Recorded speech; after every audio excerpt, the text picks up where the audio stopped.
Hey there, gorgeous gays. Version 2 here with Phoenix Wright, Ace Attorney, Trials and Tribulations. We've got to get the name right. It's a very, very long name. But welcome back. We are here once again. It's been a hot minute. We took a cheapy Verbo sized break. When we last left off, we were doing the investigation into an actual murder. Turns out that us getting off a guy for stealing a really shitty vase means that he is now looking like he's going to be guilty of doing a murder.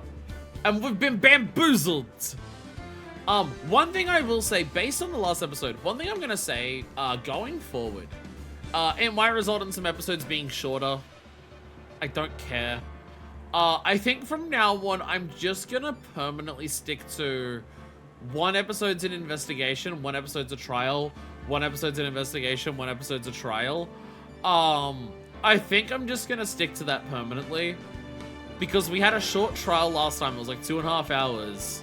And we were trying to decide, should we do the investigation? We decided yes. And then it ended up being like 5.5 hours stream. Where I was really tired by the end of it and also really sick of Phoenix being a douche to everyone. So I think I'm just gonna stick to, like, I ramble a lot, and the more and more I stream, the more and more I ramble. I think it's fine if we just stick to a trial investigation. And hey, it might be nice to me to actually have some streams throughout the week that don't go for 5 fucking hours. that would also be nice. It'd also be nice to do that. But we're at the trial. So I've written in like descriptions for the YouTube and stuff. We're on the second trial of the second case. But are we actually on the first trial for the third case? Because this is technically a new case, and technically a new crime, and technically the old case was resolved. As this stream I want to watch tomorrow, so I'll need you to keep this one short. What am I doing where it's going to be like, you know... Like, the joke is I'm streaming 14 tomorrow morning. I have my shit together this week, and so I'll be doing like 5 days of streams in a row. And I'm just like, maybe I stream too much.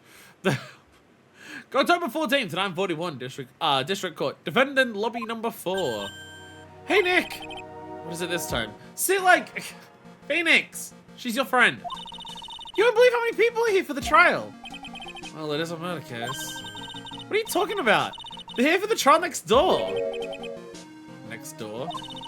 Why don't you know this, Nick? They're having Detective Atmy's trial today. Detective Atmy? They said they're gonna try him as Master Mask. Already? That was fast.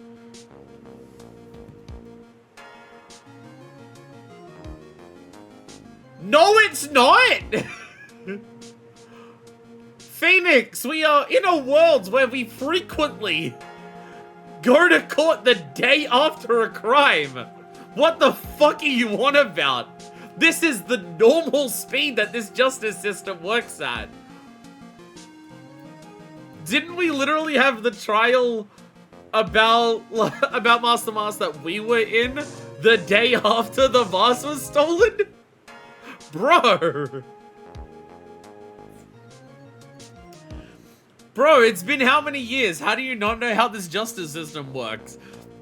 It works on being as expeditious as possible. Boy, I'd love to see Master Mask's trial. I know! I don't know who that I know is. By the way, where's Pearls? Oh, she went back home. She said she can't neglect her training anymore. I know you don't like me. Pearls has really gotten into her training lately, huh? Yeah, ever since that incident last year. Please don't ignore me! Can I hit the head with a fire extinguisher again? Oh no. Oh, Mr. Delight! Good morning. No one likes me. No one would notice me, even if I killed someone. Come on, don't be silly. Wait a sec. You don't mean you're the murderer? No, I'm just the poor thief! alright. That's alright. These are gonna really be cool. Now let's see. According to Messenger Live, from his second crime on, he was following a bunch of set plans. Plans that someone had been sending to him to help him commit the heists. Do you really think there's a connection between the thief and the murder, Nick? It's possible. But today's trial is a race against the clock. Huh? How come? Let's just take our time like always. I'm afraid that's not an option. Because we need to make sure that we can get Atme before Atme's declared guilty next door. If Atme's declared guilty next door, it's going to be very hard for him to be guilty of what we're saying here. Because then it will be like in a court of law written down that, you know, Atme was, you know, doing what he was doing. Unfortunately, we saw the silhouette, so we already know it's him. I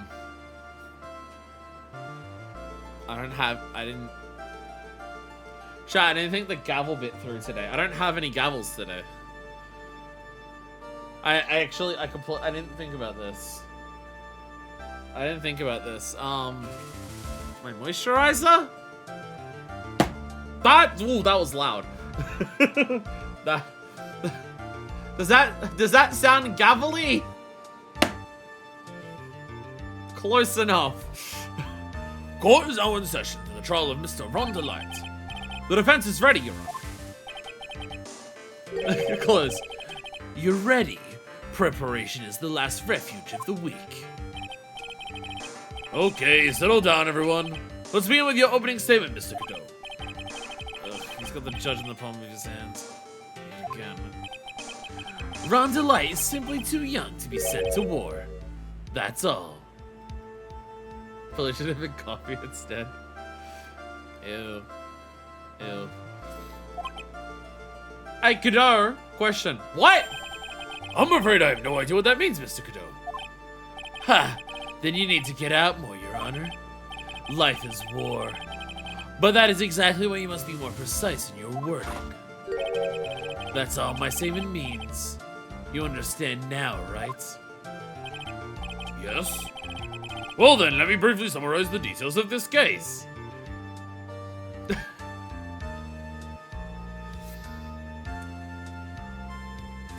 And the judge is on his side? Judge is on that guy's side? Wow, the judge is taking charge like he knows what's going on for a change. The victim is Kane Bullard, CEO of KB Security. Your Honor, it's a CEO. My defense is who cares that he was killed. The defense proclaims lol Lamau.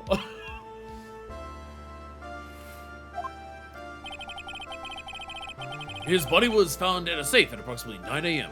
on the morning of the 13th. However, the time of death was estimated as 1 a.m. of the previous day. And that's when our little lost kitten dropped the ball. That little lost kitten is, of course, the defendant.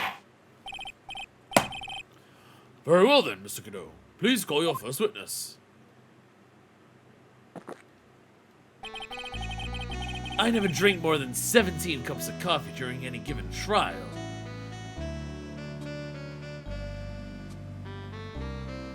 The final case of the game is going to be Godot's death. And the killer is going to be caffeine exploding his fucking heart. But the first one is always the best. Mr. Cadeau, your witness. Okay then. Let's hear what the defendant, Mr. Rondelite, has to say for himself. You know, I'm literally wearing a shirt about alcohol right now.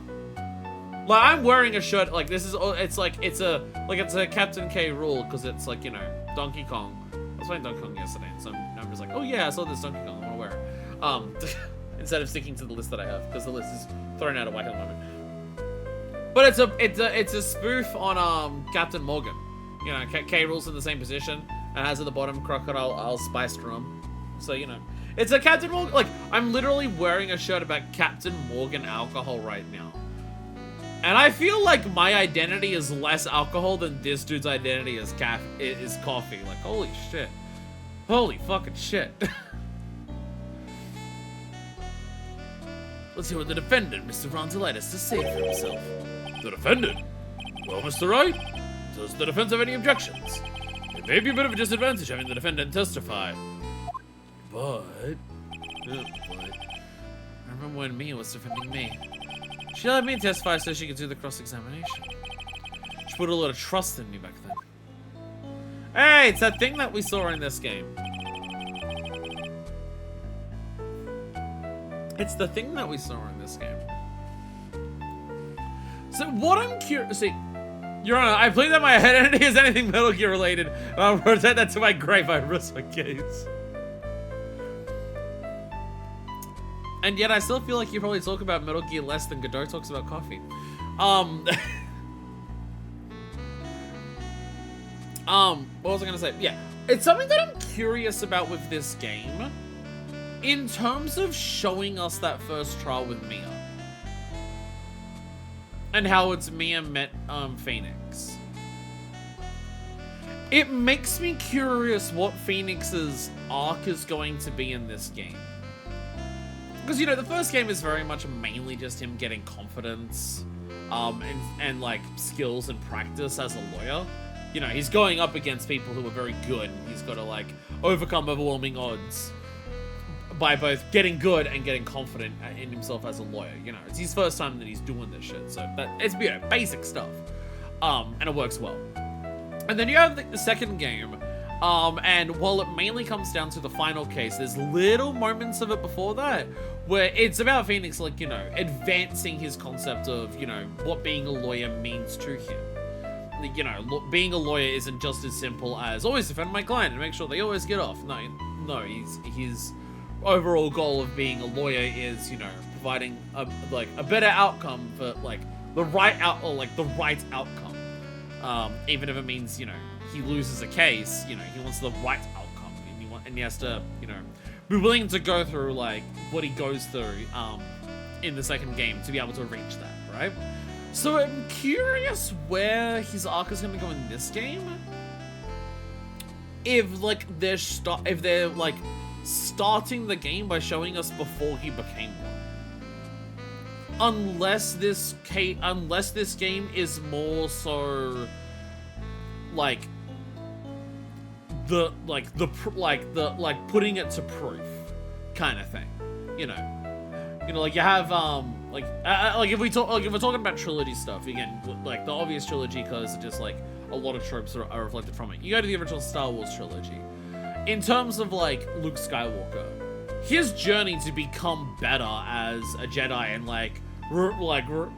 realize the inner turmoil that he has and the things that he has to face and everything like that. That's all in the second movie. It's all in the second movie. And the third movie is more so about putting him to proof. It's about, okay, so he's learned and he's grown from his journey, and then the third film is about him proving that. It's about proving that, you know, he can overcome, you know, his own father, he can overcome like all of these by what he has learned and everything like that. And you know, he's dressed in the black throughout the movie to show that he's possibly leaning towards that and everything like that, to, you know, show that he whether he's going to be tempted to that side or not. And you know, obviously it ends the way that it does. You know, he reaches out to his dad, gets his dad to kill Darth Sidious, and you know, all the happy stuff. So I'm wondering, so it does make me wonder, and like we've had a specific callback to that case, to that there now, where it's like, is this game going to be Phoenix learning more about himself again in terms of growing as a lawyer? Or is this the game where it's like,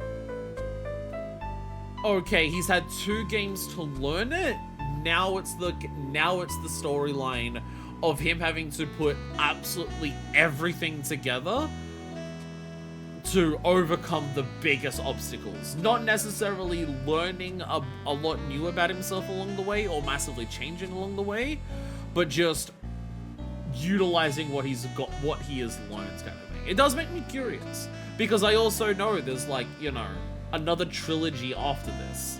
But the way they're released, as re-released, and the way people talk about it, they are 2 trilogies. So this is the end of the trilogy. You would think it's going to conclude what we've built up in these two games. It does make me curious. We have no objections, Your Honor. The defense will allow Mr. Delight to testify. Ha! You've got guts, Trite. Alright then, Mr. Underlight. Please take the stand. I'm worried I'm going to slap this down and it's going to burst. And you're just going to see a white explosion come off the side of the screen. And I'm going to get banned on Twitch. You did it, didn't you? Alright, we're going with the Chief Wiggum approach. Yes. What? No, that's not true! For a moment there, I thought we'd set the record for the shortest trial ever. Well, Mr. Delight already looks funny guilty with that face he's making. And once he opens his big mouth, he'll probably put Larson Hill in his own coffin. Trial over, time to go home! Ha! Very well. Now then, can you tell me something? If you didn't kill Pollard, why did you go to KB Security? Well, that's kind of hard to say.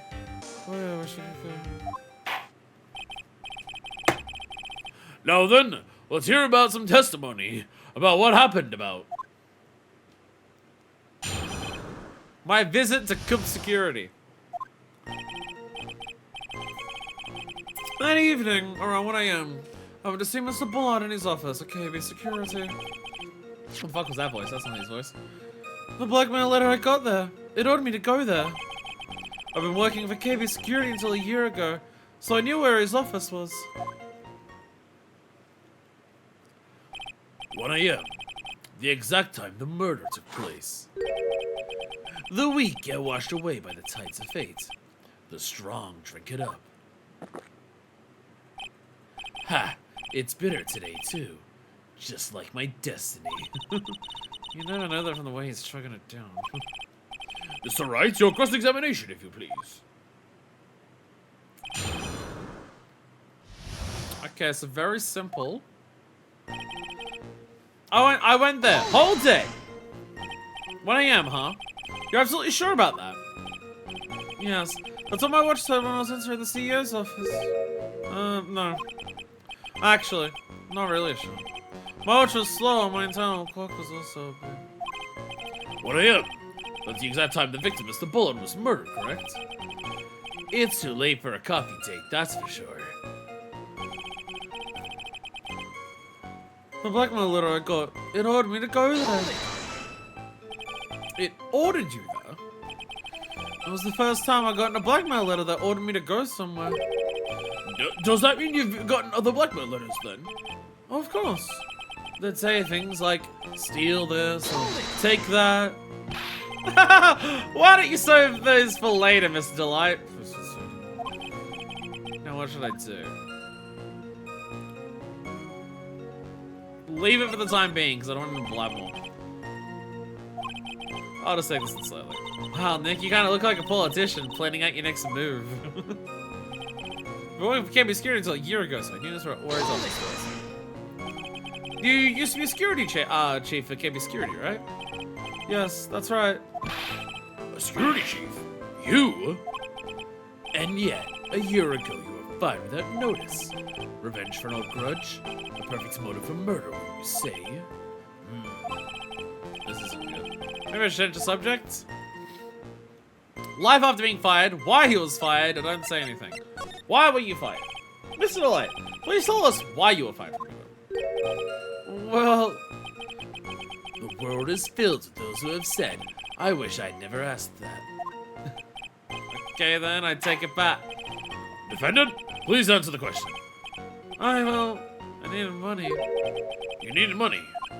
Well, you see, Jessie loves to spend it. It's kind of her hobby. Not exactly the best hobby in the world, huh, Nick? My salary wasn't nearly enough. So I sold data from the company. Come again? KB Security has a lot of security info on all sorts of companies. I don't think we're gonna stop the. Okay, we might not get this. We might get this guy acquitted of murder. I don't think we're stopping him from going to prison. I don't think we're stopping him from going to prison. It says our security team chief. You stole some data and sold it. It's the bull I found out and I was fired immediately. What? I wish I'd never asked that. I somehow had to keep it secret, and it made it seem like I'd quit on my own. What is it, Nick? You don't look so good. Someone who brings harm to their company is fired as punishment. You do well to remember that. Should have told you. So you mean that you stole data from your company? Is that correct? Yes. I'm sorry. It's a very important fact. Please add it to your testimony. Oh man, this whole thing just took a big turn for the worse. Crashed and blew up. It's gonna take the jaws of life to rip this case from the clutches of disaster. 5 of selling company secrets, but Desi doesn't know about that. Fuck it, why not? Why would you do something like that? Well, but Desi's hobby. What else? Wasting money, huh? It's not a waste! So Miss Lloyd doesn't know that her husband was fired, does she? So it would seem. I'm not sure what to think about couples who keep secrets like that from each other. I can't believe it. This guy's gotten even mine to think seriously about couples. What are you trying to say, focus, Mr. Wright? Wasn't much of his testimony, was there?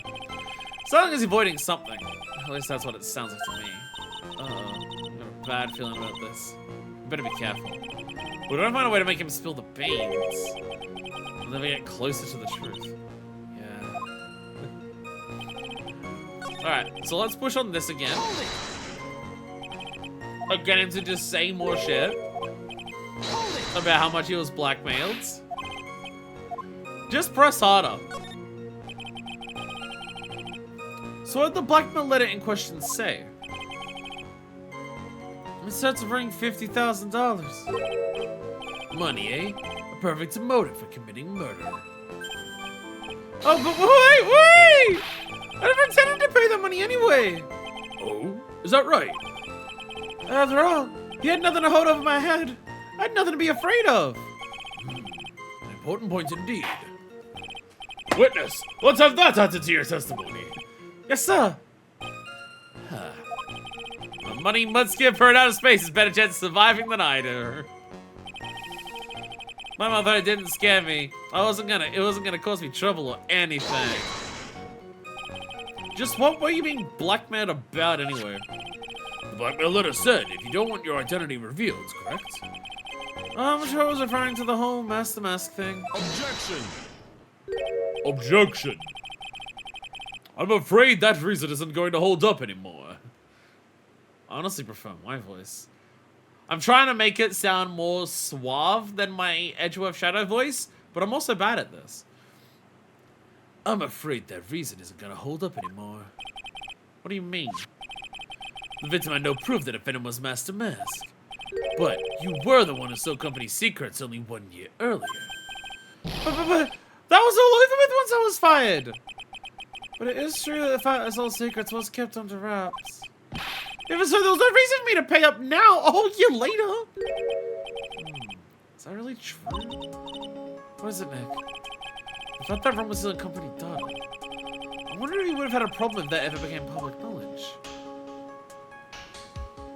I mean, it would make Desi realize he was fired. And the only thing that matters to Ron is Desi. My shift is ending, so I'm on my way back home. Be back in a couple of minutes. You're at work able to watch this? I can't watch streamers at work. I can listen to music, but I can't watch streamers.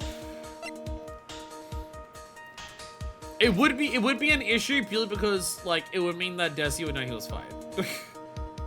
Part-time receptionist. Ah. Yeah, I serve too many people at work to watch videos. I can listen to music because I can, like... It's not, like, distracting me from what people are saying. But if I try to, like, watch a streamer and listen, then them talking and the customer talking, it just goes...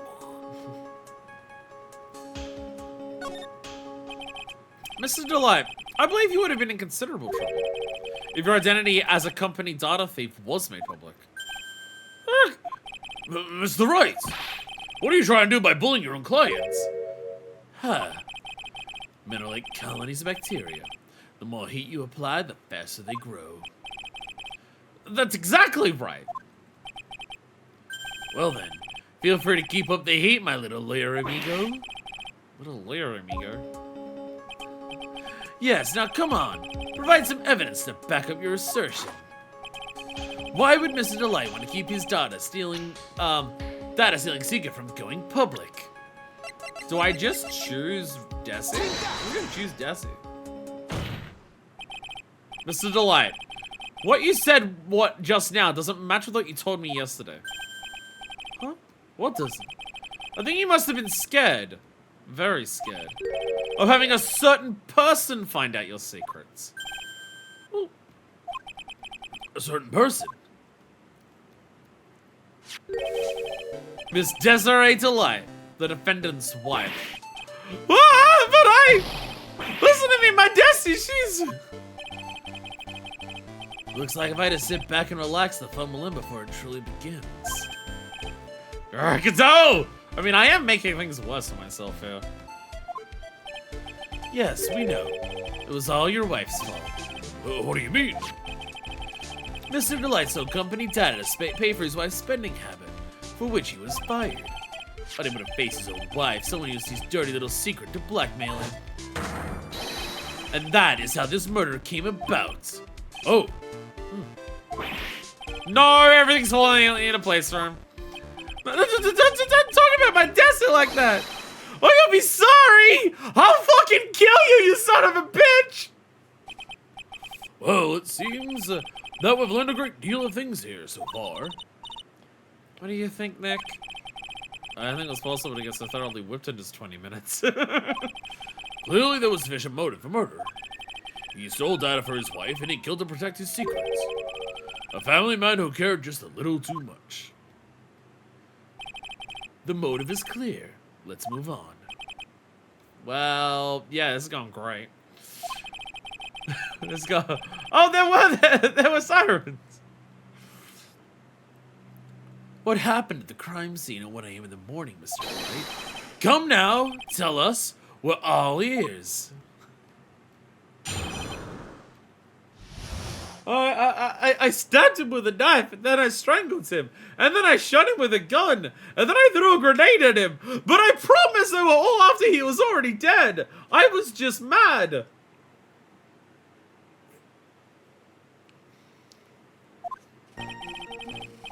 When I entered the office, there was a suspicious shadow there.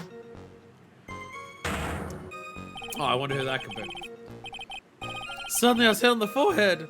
After that, I remember being a bit dazed. If I hadn't been wearing that, I would have been killed. When I came to, Mr. Blood was lying there, dead.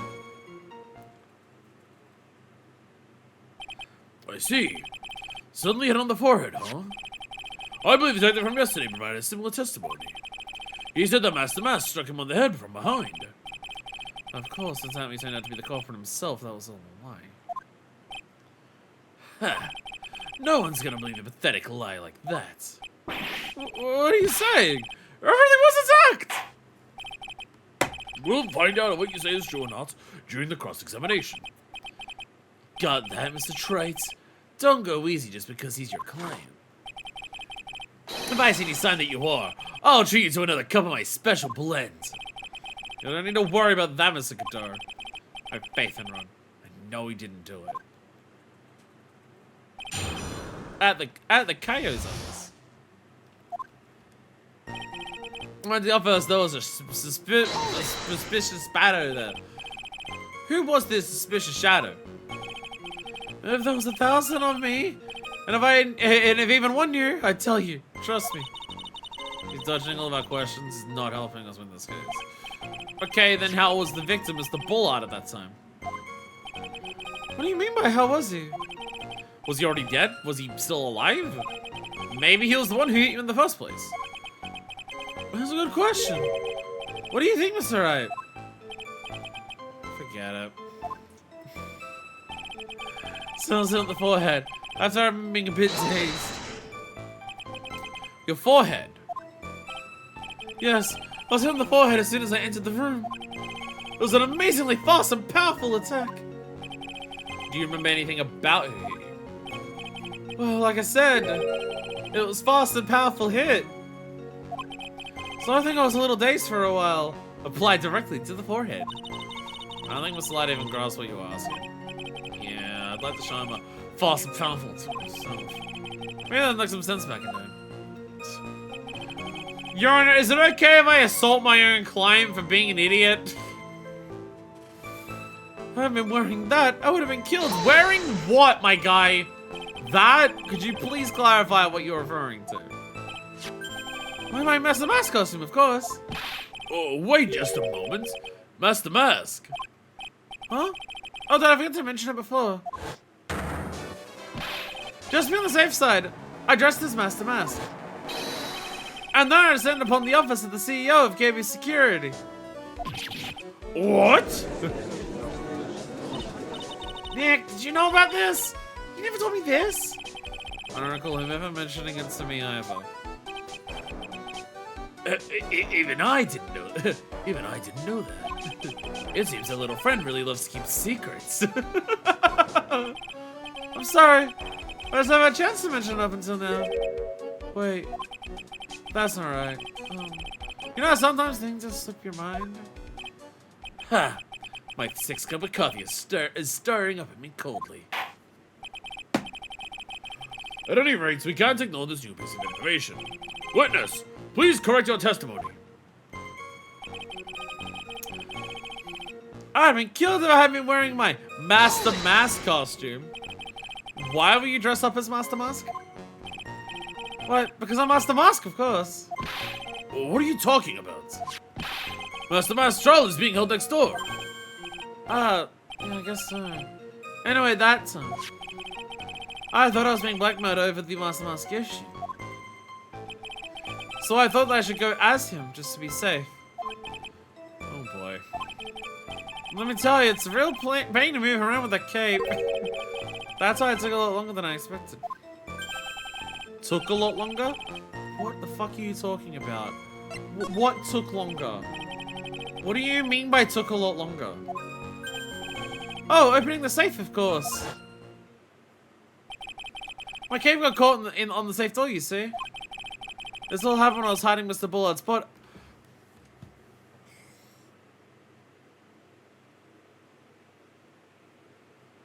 Your Honor, my client's guilty. Fuck it. Fuck it, my Your Honor, my client's guilty. Can I go home? Can I go home? This guy is fucking impossible. I swear to fucking God. Tell us this shit! You stupid asshole! What was that? Back up a second. Yes? You're the one that hid the body in the safe. Well, yeah. Inconceivable! Why? Just why? What reason could you have? What were you thinking? Even the judge is just like, my guy, what the fuck is wrong with you?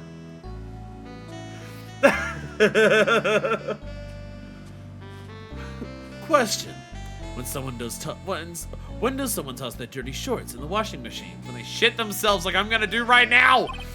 What? The answer is simple. When they take them off. As usual, I have no idea what you're saying. Do you mean that Mr. Delay hit the body because he's the murderer? Huh. So you're not as stupid as you look. His metaphor this time was really obscure. Mr. Wright, you don't mean that you knew about this whole safe business, do you? Well, yes. Why am I the only one not in the loop here? Witness, make sure you add this to the testimony. Yes, sir. Uh-oh. Look at the sun front is moving over and over the fair with the judge.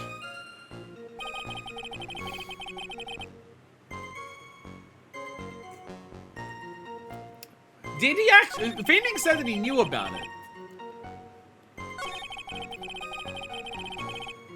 Phoenix said that he knew about it. Did he actually tell us this?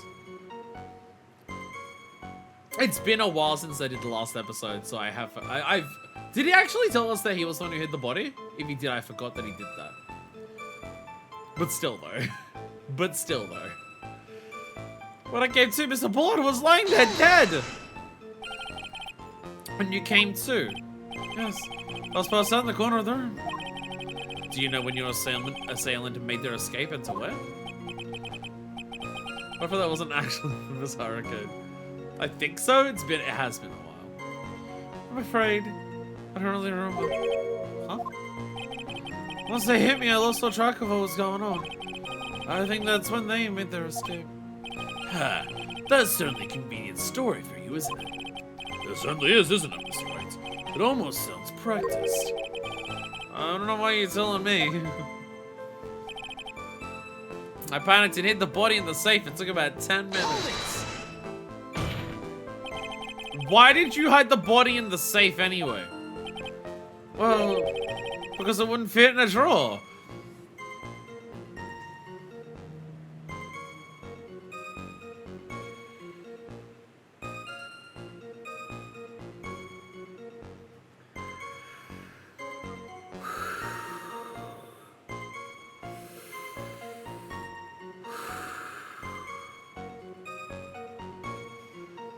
Chat, if you ever want to know what working customer service and retail is like, just imagine that every person that you talk to throughout the day is Ron.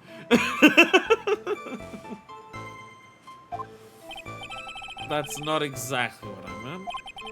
When I saw that corpse, I kind of lost it. I thought, if they find his corpse, they'll think I did it. Huh. I think you had a simpler reason than that. It's because you killed him. That's why you spent 10 minutes hiding the body. That certainly makes more sense. Hold on. 10 minutes. What is it, Nick? I just had a thought. Under those circumstances, would you normally try to hide the body? And spend 10 whole minutes to do it? Under those circumstances? What circumstances? Oh! Hey, Nick, if you think his behavior was so strange, why don't you present some evidence that would show just what those circumstances were? That's it. I'll take a look at the court record and present some evidence. I have no idea what they're talking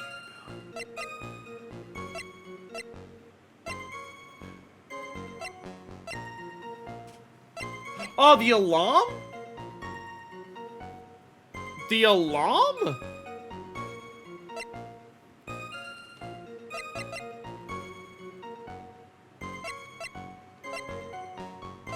Yeah, the alarm. I would imagine that's what it would be.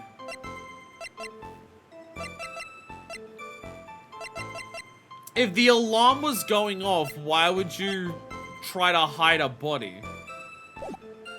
We had this from Mr. Light yesterday, didn't we? So much in this testimony either. Bet you still hiding something. We're surprised. We'll have to draw it out of him.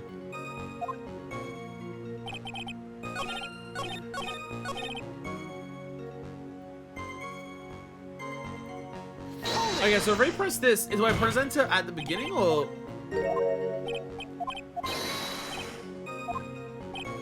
There's no way in here yet. Yeah, so I don't present it in there. I just throw it at the 10 minutes. It took about 10 minutes to hide the body. The buzzer went off at 1:02 in the morning. Objection!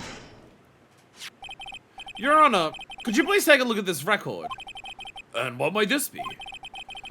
The record for the emergency buzzer that connects the CEO's office to security. If the button in the office is pressed, a security team is supposed to come running. And according to this record, the buzzer was pushed once at 1:02 a.m. What? And Mr. Rondelite truly was the murderer. He would have run as soon as that buzzer sounded. After all, a security guard would have been heading his way. Objection. Huh. Let's remember who we're dealing with here. He probably had no idea there were security personnel in the building. Objection. Okay, Godot, that's such a lame defense. I feel like you're setting me up. Godot's normally very good on his shit. Godot saying something that obviously bullshit feels like a setup. Up until 1 year ago, my client was working as a chief of security. There's no way he wouldn't have known about them. But, as it turns out, the guard never came. That was nothing more than a coincidence. The fact that the guard was a pathetic loser who had just gotten punched in the face by his ex's new boyfriend and wasn't anywhere in the vicinity was not something Mr. Delight could have known.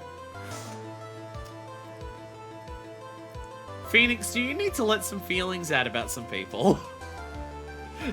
Phoenix, do you have feelings towards some people bottled up a little bit? Objection! Huh. Again, remember who we're dealing with here. It's a sure bet Mr. Light didn't even notice the buzzer going off. That is fair. That is fair. This dude is a fucking idiot. It could be blaring in his head, he may not even notice it. This buzzer is extremely loud. There's no way he could have ignored something like that. If he had been conscious, that is. Conscious? What do you mean by that? Ugh. Fine. Let's hear your theory. Recall the defendant's testimony. The moment he entered the victim's office, someone attacked him. Mr. Delight said he felt dazed. I'm willing to wager that he was not unconscious for at least a few minutes. Unconscious? So he fainted? That's why Mr. Delight didn't know that the buzzer had sounded. And that's why he thought he had time to hide the body. So what are you trying to say? Mr. Delight was knocked out and the buzzer went off soon afterwards. Now, unless my client was able to hit the buzzer while he was unconscious, it can only mean that there was another person in that room. That's right. Whoever it was, they knocked out Ron Delight and then pressed the buzzer. Yeah! Let's go! Again, the notable difference in how this music comes into play and how it sounds different. As I said when we heard this during Mia's trial, unlike the final nail in the coffin of the first game, unlike the razor's edge of the second game, this is the setting the trap of this game. Because right at this moment, we've flipped it. It's still the turnabout moment, but we've flipped it and we've now said, now here's the other person, and now I'm going to explain that to you. It's the first wire laid down on a snare that's going to entrap them. It's very much what the theme does. I mean, like, the music in this games is good, like, yeah. But if there's one thing that I can say, they fucking nail the roundabout themes and their specific sounds and how they use them and how they've evolved throughout the games. Very, very, very, very clever music choices. I love it. Very, very good. Whoever it was, they knocked out Ron Delight and then pressed the buzzer. The order in the court. Mr. Wright, This is preposterous. It was this kid, Ron Delight, who was the one who killed King Bullard. Then who pressed the buzzer? It was the victim, of course. He pressed the buzzer when the defendant attacked him. He didn't die right away. He must have held on long enough to push that button. Oh, yeah, okay, that's actually, yeah, that makes sense. King Bullard sounded the buzzer himself. What is your opinion on this, Mr. Wright? I need to prove that the real criminal was there at the scene, but how? Can I prove that it wasn't King Bullard who sounded the buzzer? Yeah. The defense's opinion is this, Your Honor. This piece of evidence proved that it wasn't the victim who sounded the buzzer. Angela, welcome back! We have a button. We have a button to present. There's no fingerprints. I believe this is the piece of incontrovertible evidence you were looking for. The emergency buzzer? Is there some kind of clue on it? Absolutely not. Hey, come on now. At least give some thought to what you say before opening your mouth. The fact that there are absolutely no clues is itself the clue. No, I'm the one who's clueless. This button has no fingerprints on it. If Mr. Bullet had really pressed it himself, naturally, he would have left his fingerprints behind, and the music kicks back in. We're still laying down the trap, motherfucker. Actual spit take, let's go. On to light. Obviously, wipe them off. Fingerprints. I don't think we'll be allowed to show that on the network. Sup, Scribbles? Objection! Why would he? A guard could have come in at any moment. He touched that button. I know he did. Objection! He's getting more text as he gets angrier. The defendant, Mr. Delight, was dressed up as Master Mask. And Master Mask always wears gloves. What reason could he possibly have had to wipe the button for your fingerprints? Order, order, order! It would seem. I've been forced to eat crow. I wonder what blend number crow flavored coffee is. However, if the real killer was there at the scene, why would that person press the emergency buzzer? Shouldn't they have run away without putting themselves in extra danger?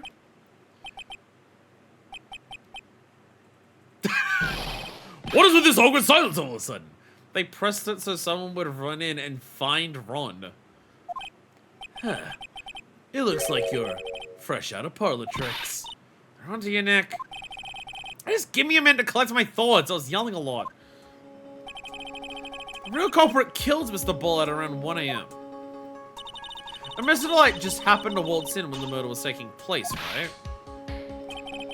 The killer clobbered Mr. Delight and then sounded the buzzer.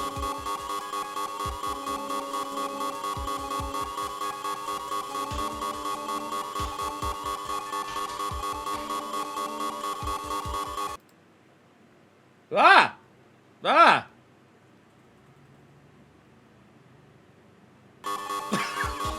Ah! Ah! I was trying to make it quieter. It technically worked, but it technically worked.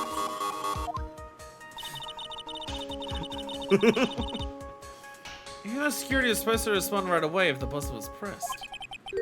Security was supposed to respond.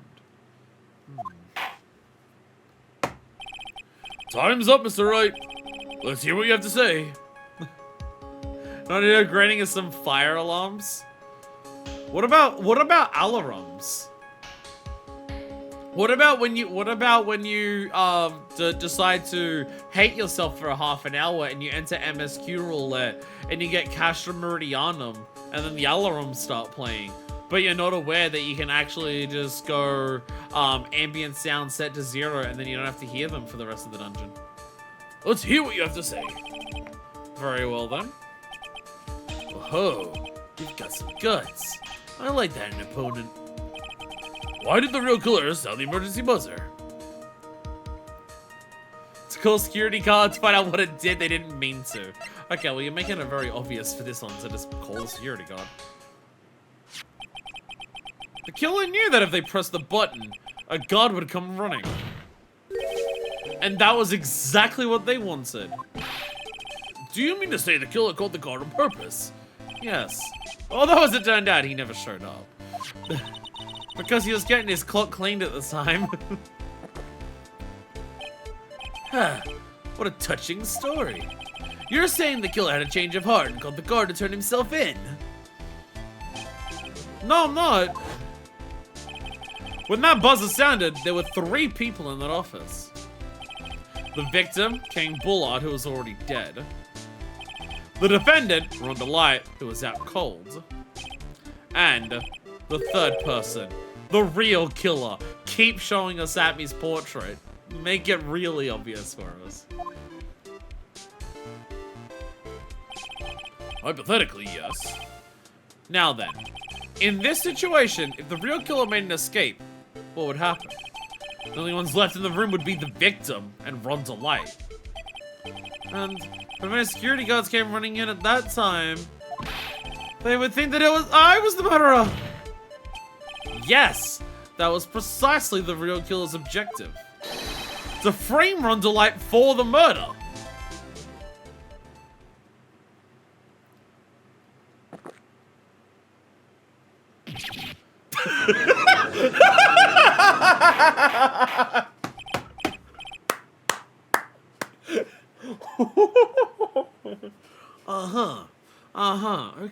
Okay. Let me specifically take a drink so I can spit take you. Order. Huh. It would seem I've been made to eat my words once again. I actually been made to do a spit take with a cup of coffee. That's right. Who was it? Who was it that tried to frame me? Wait a second. I'm the one and only Master Mask. So. Nick, I mean, the real killer is. We have to drive that person in here right now. But who is it? I don't have any solid proof yet. But think about it. The killer knew Mr. Delight's identity. And they also knew that he'd been called to KB security there. So the killer used him to execute a well-crafted plan to murder Kane Bullard. Now then, what to your accusation, Mr. Wright? Who was it that framed Mr. Ron Delight for the murder of Kane Bullard? It was the statue! Amy Faye did it! She was guilty all along! It was Mia. Look at me! Take that!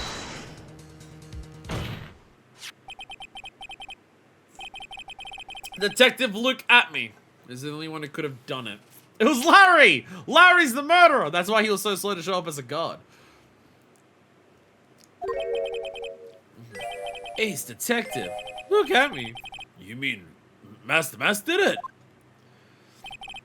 Your Honor, the person being tried in the court next to us is not Master Mask after all. He is, in actuality, the true murderer of Kane Bullard! Order! Mr. Wright, explain yourself! Theft and murder. Which is the more serious crime? They're not even close. Murder is the more serious crime, of course. It's a capital crime subject to capital punishments. Please remember the trial from yesterday if you would. When Luke Atme confessed, there was a huge commotion in the courtroom. Of course, a famous detective was unmasked as, well, Master Mask. Instead of being convicted of murder, he was found guilty of grand larceny. That was his true objective all along. To be found guilty? Master Mask had the perfect alibi for when the murder took place. He was stealing the urn at Lordly Taylor. In other words, being found guilty as Master Mask was Luke Atme's airtight, watertight, and unassailable alibi. A guilty verdict as an alibi! Okay, like for all of the misgivings that I've had for this case already, what I will say is that this is probably one of the coolest crimes in the series. I have my misgivings about some of the characters in the case and how you get to certain moments, and stuff. The actual crime itself is up there among the coolest things in the series, though. Like, absolutely fucking insane plan. But, like, I gotta give the credit. I had this suspicion when he took full for the fact that it was so easy. The fact that, yeah, that's what I was thinking that too when we did it. What, like, when we took down Luke Atme, I was just like, that was too easy. That was so easy to do. For this guy who was supposedly stolen all of these treasures and gotten away with it for so long, why the fuck was it so easy? And then, yeah.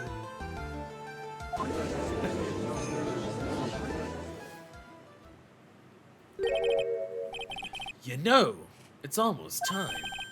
For what? For Luke Atme's verdict. It was a pretty simple trial after all. If we're gonna start this trial and stall that one, we need to do it now. Of course. That's assuming you have proof that detective was the one who committed the murder. Mr. Lucavi's trial has indeed attracted the attention of the entire country. If we were to intrude and fail to provide adequate proof of his true crime, Mr. Delight would be left with no grounds for appeal. Am I really sure about this? Huh. I bet it's only good when your life's the answer. Mr. Wright, I believe in you! Mr. Delight. Sir, please! I'm begging you! Thanks. But my decision will determine the rest of your life. Can I really risk your life like this? Phoenix. Remember my boobs. They'll guide you on your way. What was that? Don't stray, Phoenix. For your client, take the path of trust. I do find this bit a little odd. The fact that we're like really hammering in the trust your client motif in this game, given the ending of the previous one. Again, it's something that I've said. I understand if like Phoenix's personality in this game is a bit more brash, a bit more abrasive, a bit more rough around the edges compared to the previous one. You know, maybe Phoenix doesn't pretend to be dead for a fucking year because of the stuff that happened to him as a result of the previous game. Like, certain people, but like, I can understand the previous trial taking a number on Phoenix. I can understand it being like, you know, like a period of re-examination of his personal self and being a bit more jaded and untrusting of the people around him and stuff like that. But I feel like in this case, this case so far has demonstrated that he's like less trusting of everyone else, but more trusting in his client, which I feel like is the exact opposite that like it was before. Idea of using trust as a means of motivation to do right, but in a balanced way instead of being blinded by it. I mean, I can understand that. I mean, because like we did a lot of research into this, and we really do believe that like he is innocent of murder. We're pretty confident that he is that, yeah, that he is innocent of murder. That voice sounds like Mia. Your Honor, the defense requested immediate recess. Huh. So that's your answer, huh? Very well. I've decided as well. The scope and I'll take a 20-minute recess. Do we have time for a recess? If the whole point is to interrupt the trial next door, do we have time for a recess? Mr. Wright, when we return, please summon Mr. Luke Abbey to the stand. Yes, Your Honor. October 14th, 11:58 a.m. District Court, courtroom number 5! Hey, Fane. Well, so Detective at me! I have to say, Mr. Payne, you performed splendidly! Oh, no, sir, Detective at me. You were the one who... That's enough! This is now the Texan judge. I have decided in an instant this is the Texan judge. That's enough! This court sees no reason to further prolong this trial. This court finds the defendant, Luke at me. Judge is Canadian, so brother. No, he's Texan now. He's Texan now. Too bad. They get the gold judge and we get the silver? Wait! Don't hand down your verdict yet, please! Well, sir lawyer! Welcome to my courtroom! Who's this? Never mind. Okay, no, he is very Canadian. Who's this hosiery? Never mind, he is... Okay, he's very Canadian. He's very Canadian. Okay, I have to do Canadian. Who's this hosiery? My name is Phoenix Wright, attorney at law. And I wish to file an accusation against this man. Look at me. Accusation? So, no, Payne's always Toad. You accused Master Mask? That man is not Master Mask. He's just a ruthless murderer. What? How do you say what as a Canadian? What? What are we talking about? Well, I was only about to win a case in his life, and we screwed him over by taking at me from him. Too bad, Pain. Who was the defense? Who was the defense there? Was there a defense? Who's Mia's boss? Or tutor? I forget that guy. Something Bridge or something? I can't remember what his name is. I can't remember. What's his name? Grossberg! Grossberg, that's it is. Not Bridgeberg. My sis? I could have sworn I had Mia's voice. Just a cardboard guy out of Phoenix. So then, she's still alive. Inside your heart. Nicky boy! Oh, Mr. Delay. Is it true that detective is the real killer? To be honest, we don't have any definite proof. But he's the only one who could have done it. But wasn't he alone the tailor that night? Not to mention, we don't exactly know his motive. I mean, why would Detective Atme want to kill King Ballard? Oops, almost time. Better get back to the courtroom. Need to find some solid proof. That's gotta happen sooner rather than later. I know I should be doing a French accent for Desiree.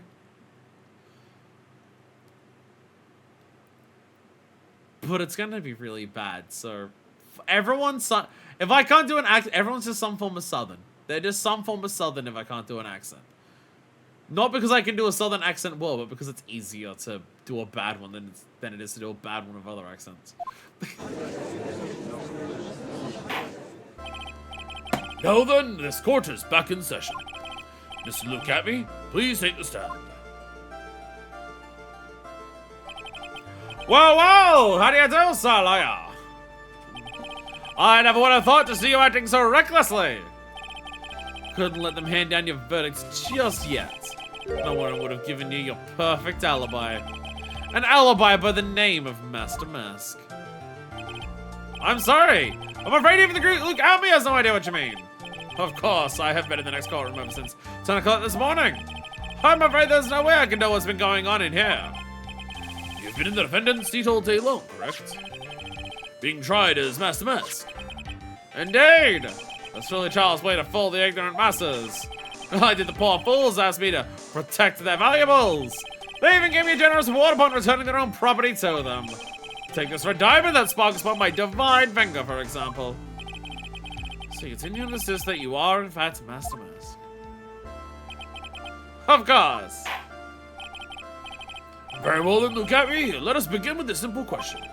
On October 12th at 1 AM, King Ballard was murdered. Where were you at that time? One without knowledge likes even the knowledge that he should be ashamed of himself. But don't worry, I will not hold it against you, Sir Judge. Thanks. All right, Mr. Atme, the night of the murder. Speak. We're all ears. See, here's the thing that we don't know with Godot.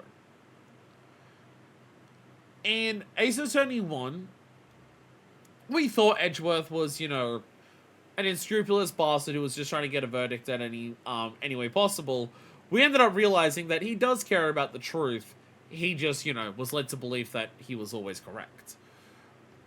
In the second game, we know Francisca is just after a guilty verdict. Francisca, up until, you know, her intervention in the final case, we know she doesn't care as much about the truth as getting a guilty verdict, but she still finds it easier to try and get that get that win through, like, like she's smart enough to be aware that if she just starts fucking lying, she'll get called out on it. But she is willing to take actions that will tip the odds in her favor, kind of thing. Godot wants to fucking take down Phoenix. I don't know why. I don't know, he's X-Men reference because he's Cyclops. Here's what we don't know about Godot at this point, though. How much does Godot care about the truth? Will Godot concede victory and help us take down a guilty person if it means he loses a case? We don't know that about Godot yet. In fact, we know very fucking little about this guy. It's kind of a weird position we're put in of just like, you know, we built up Edgeworth in the first game before you even see him.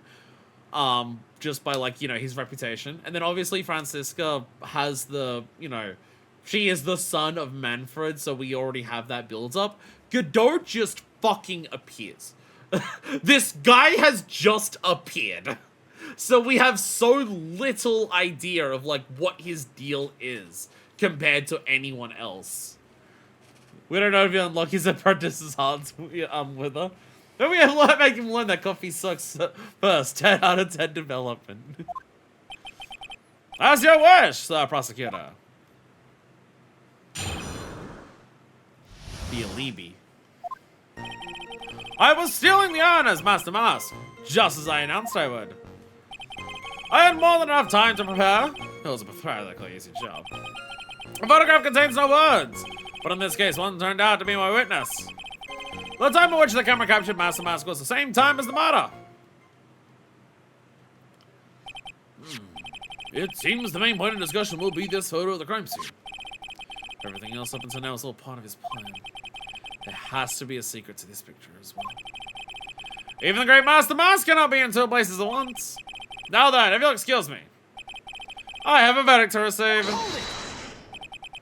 Unfortunately, Mr. Remy, we still have to do your cross-examination. A fool is too foolish to know that he is a fool. Foolishly foolish fool who is foolishly foolish. I think he's trying to say that you're full of it, Nick. The only thing that's full of it is his alibi. And by it, I mean shit! But okay, you guys got long enough to go through enough lives. Don't finish this because Japan waits safety tonight. Why aren't you writing for the game? Why aren't you writing for the game? I was still in the honors, Master Mask, just as I announced that I would. So this photograph is the proof, correct? Indeed it is! And the man in the photo is certainly wearing a mask. And a dumb mask, too. That's why I'm called Master Mask. But conveniently, that also means that there's no way to tell who this really is. What do you mean? Objection! Huh. Are you saying that this is not, in fact, Luke Gatby? That it could be an accomplice dressed up as Master Mask created an alibi? Oh, what an interesting idea. Are you saying that I, Lone Wolf Luke, had an accomplice?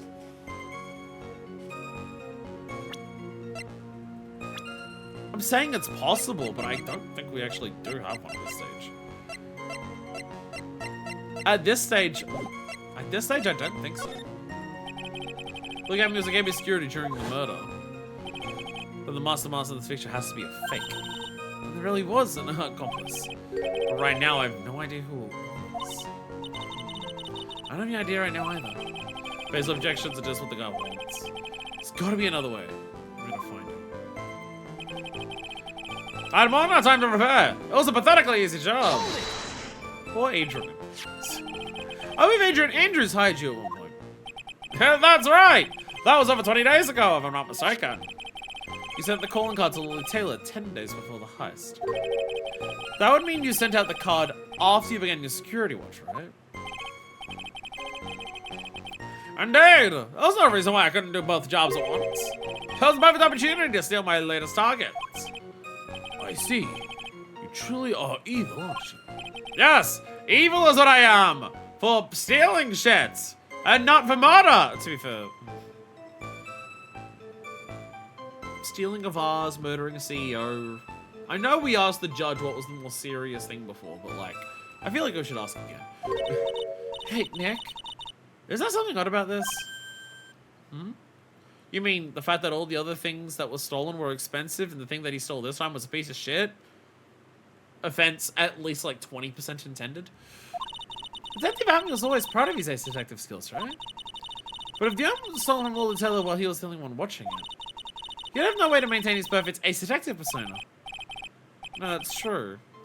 It is kind of odd.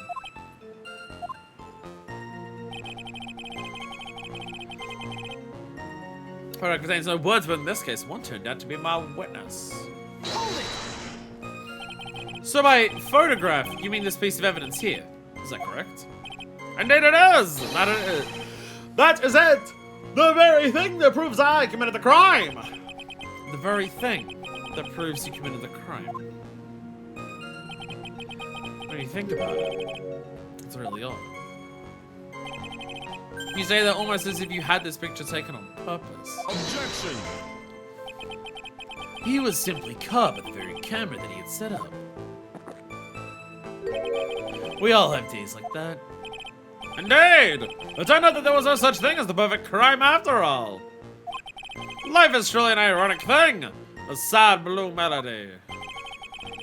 I better gather more information. It's surely the killer. There's gotta be something funny in that photo. I didn't see any phones. Time which the camera captured Master Mask at the same time as the murder.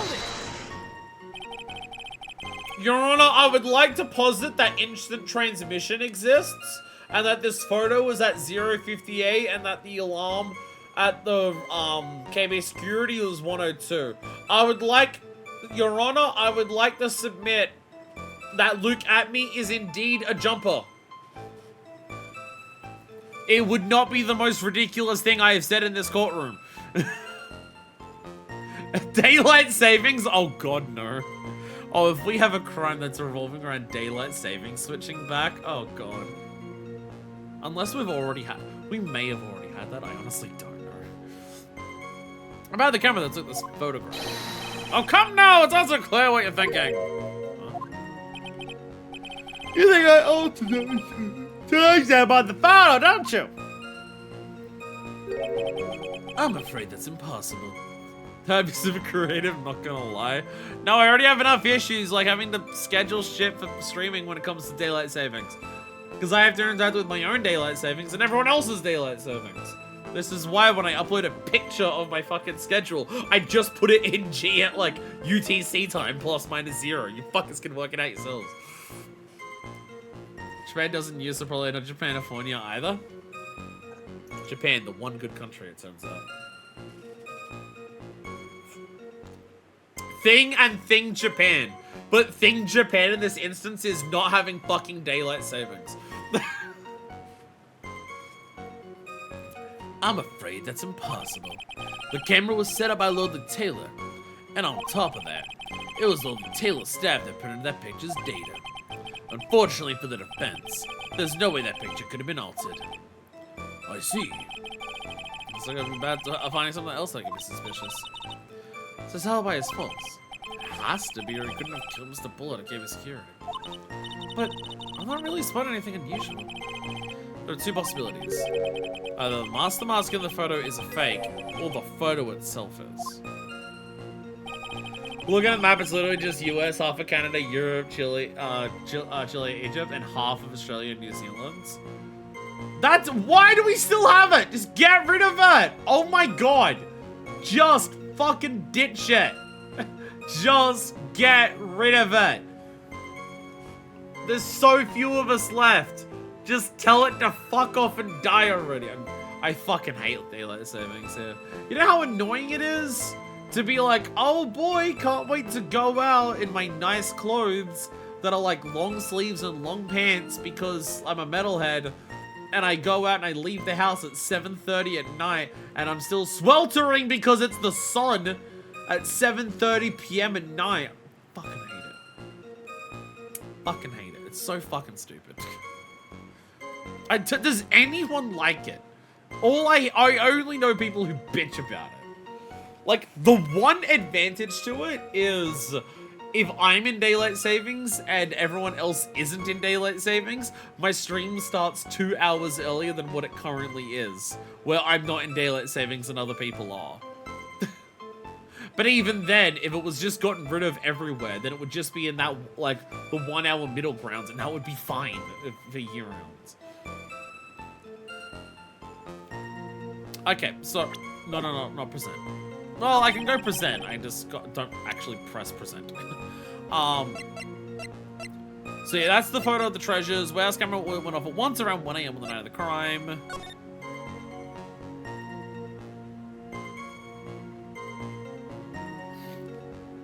We got this.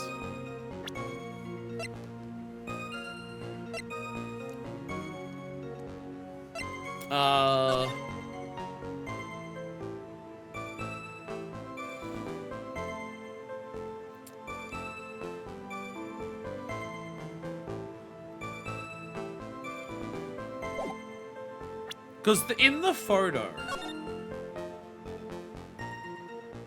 the paint has been spilled in the back. The paint in the background has been spilled in the back, right? Is that part of it, or is it to do with the brooch on here that's missing?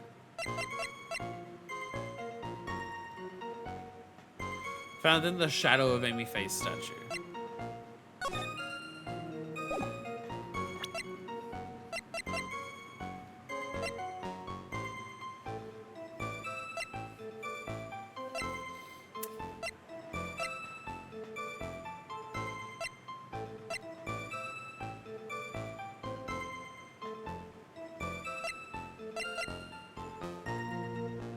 So yeah, program provide Adrian 2 weeks ago, then replaced in its box, kept out of sight.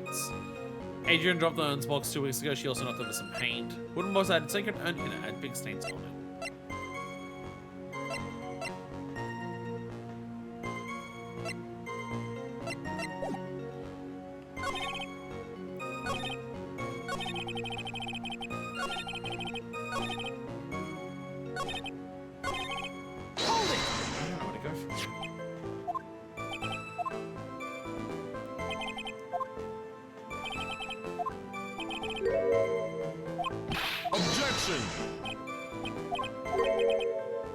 So this is the accomplice idea.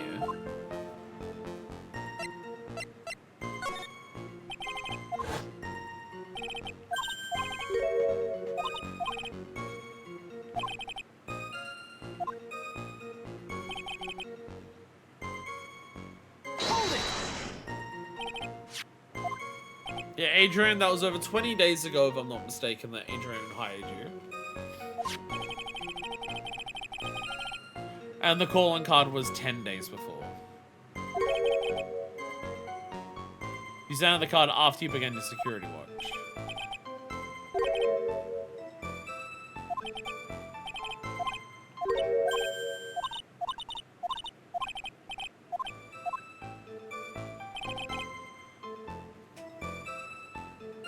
Hold on, this is intended to be one. Okay. Photograph this piece of evidence. Both entities commit the crime. Well, always help provide the cameras. No way I could have tampered with it. It means I could not have killed Campbell unless I had an accomplice. Think long and hard about that night. Based on warehouse and this picture that supposedly captures it. It's got to be here. Isn't there something funny about this picture?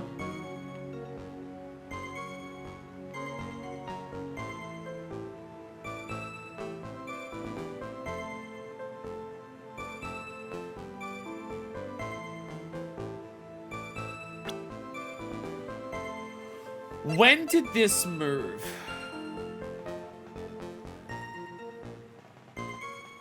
Carried into the basement warehouse the day of the crime, moved again that night.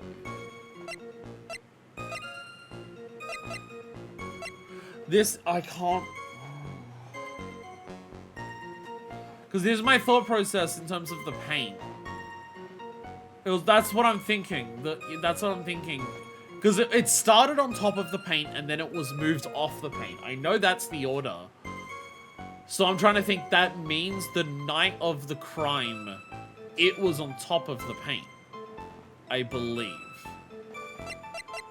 It's the only thought process I can think of that, like, explains the, like, the photo not being legit.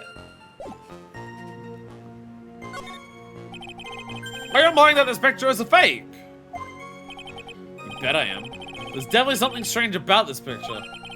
We took all around the basement warehouse that night, before the theft took place. And there's something in this photo that doesn't match my memory of that night. Is this the best case series where you're at the crime scene before it occurred? No, because the second case in the second game. You're like at the crime scene as the crime occurs. Like you're there and the murder happens while you're there. Here you're there, you leave and then come back and it's there. Second case, first game.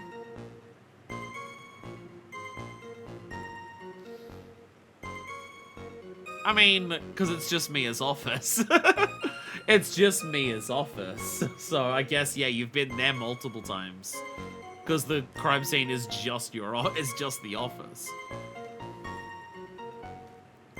Very well. Let's hear what you have to say. What about this photograph do you find funny? Just I'd say the paint, by pointing at the paint in general, the point things sometimes get weirdly finicky in this. But I'm just gonna point at the paint in general. The funny part is right here. Why this is a blood stain. Oh, blood! Now this case is getting interesting.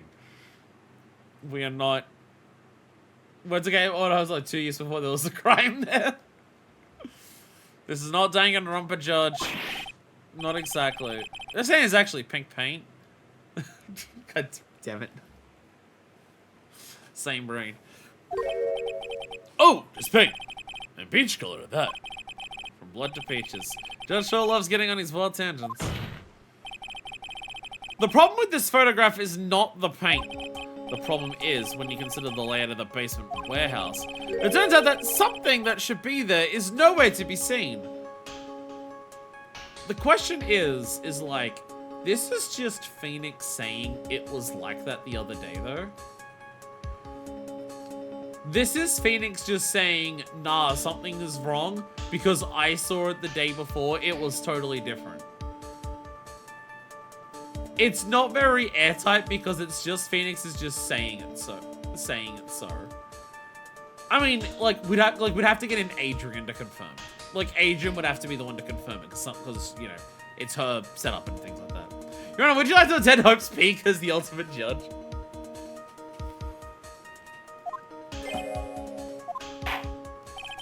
Well, Mr. Wright? What is supposed to be in this picture instead of the paint stains? The Amy Faye statue! There we go, Okay, I was about to say, it can't just be that Phoenix is just saying this. It needs to be connected to Adrian, and yeah, it is. The supervisor of the treasure exhibit stated the following. Well, there's a good reason for that. On the day of the crime around noon, that golden statue just happened to arrive from the mountain training hall. I realized that the statue would be the perfect size for covering up the paint stains. That's why I put it when you first saw it. I myself was there the night the theft took place and saw the statue in that spot. If this picture was truly taken on that night, then that statue should have been there. Objection!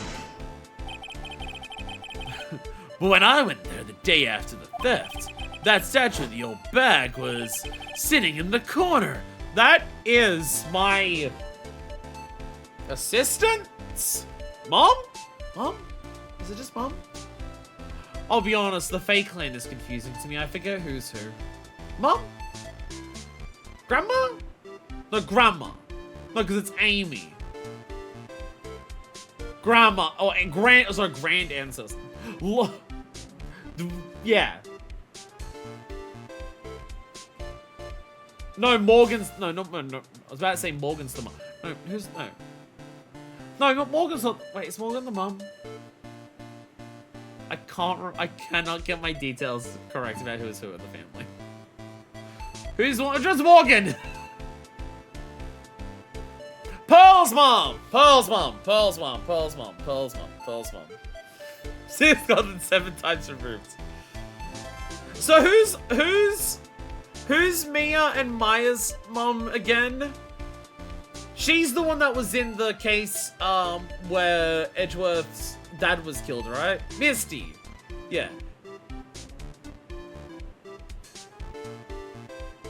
And I also forget, was Misty involved in the case where Edgeworth died? Or the case that they were running that? She went missing after the DL6 case, yeah. Yeah. A statue of the old bag was sitting in the corner.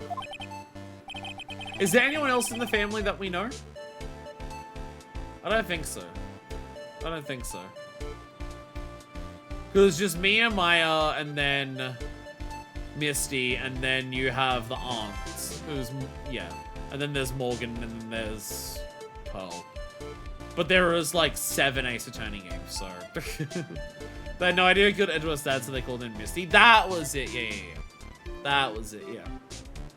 But then because the police called in Misty, that was the big kerfuffle of, oh my god, the shame of this. And that's why she ran away. Perhaps it was some, well, to be fair, we don't know if she ran away. Given that her daughter fucking died a couple years ago and she didn't come back, you know. I feel like it's a bit more than just she ran away. Perhaps it was somehow pushed there accidentally. Your Honor, this statue is slightly larger than yourself and quite heavy. It would take more than an accidental push to move it that distance. In that case, can you prove it? Can you give us the rhyme and reason as to why that statue was moved that night? Can you do it, Nick? Never mind who moved it. The real question is, why did they move it? Well, Mr. Wright, I hope you're prepared with your answer. Now then, who was the one that moved the golden statue on the night of the crime? I presume it would be...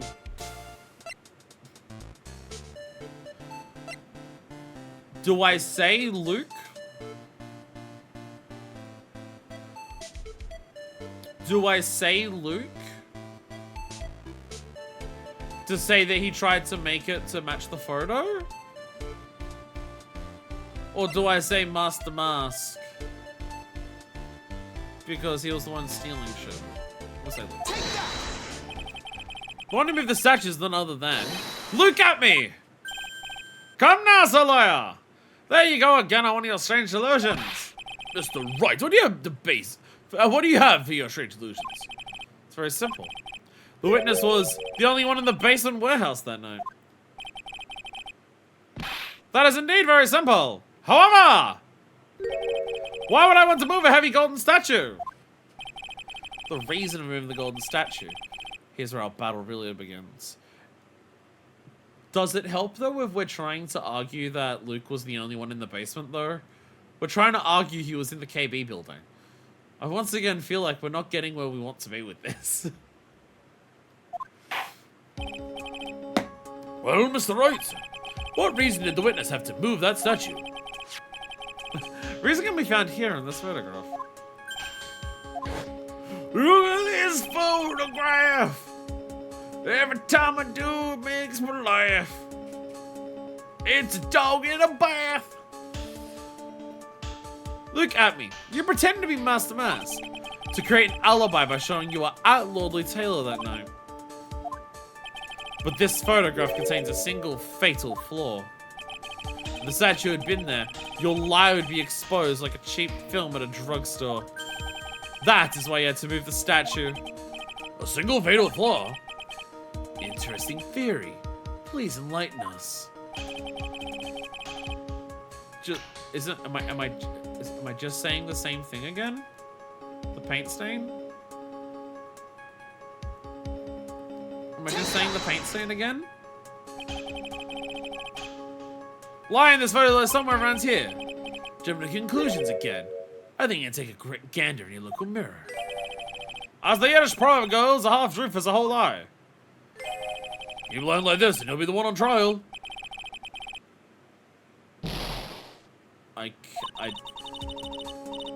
Question is why the statue moves, right? For some reason, the culprit didn't want the statue in the picture. At least that's what I thought. I'll ask you again, Mr. Trite.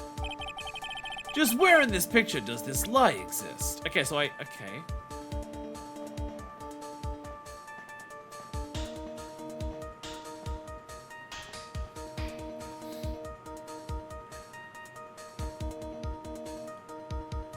I don't know what they're asking me for here, I'll be honest.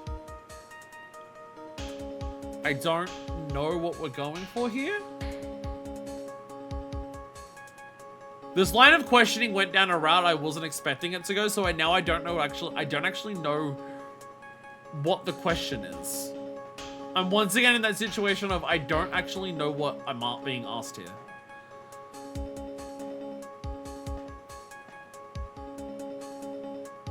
Because I was just thinking the statue was moved.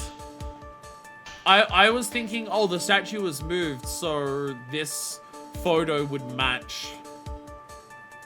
Like, my thought process is, what if this photo was taken earlier, before the statue arrived? Oh, the statue was moved over. Move the statue back so it matches the photo that I took beforehand.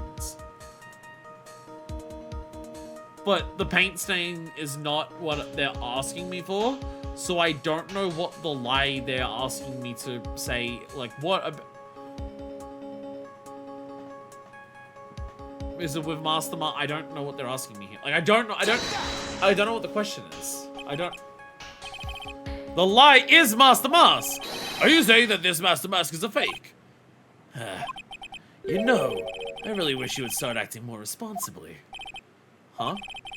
The current question is, why was the golden statue moved? So what possible connection could there be with Master Mask's identity? Oh, buggers. Your face is all boogers written all over it. That's a penalty for you. Okay.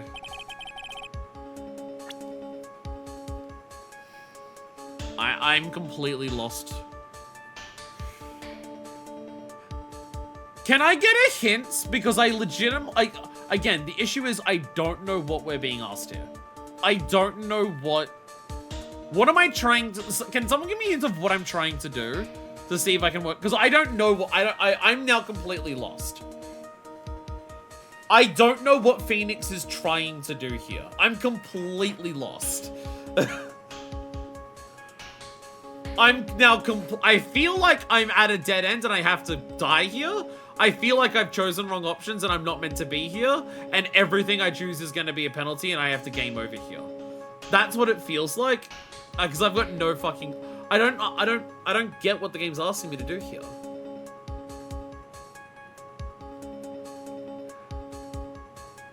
Either the time on top or what he's holding in his hands.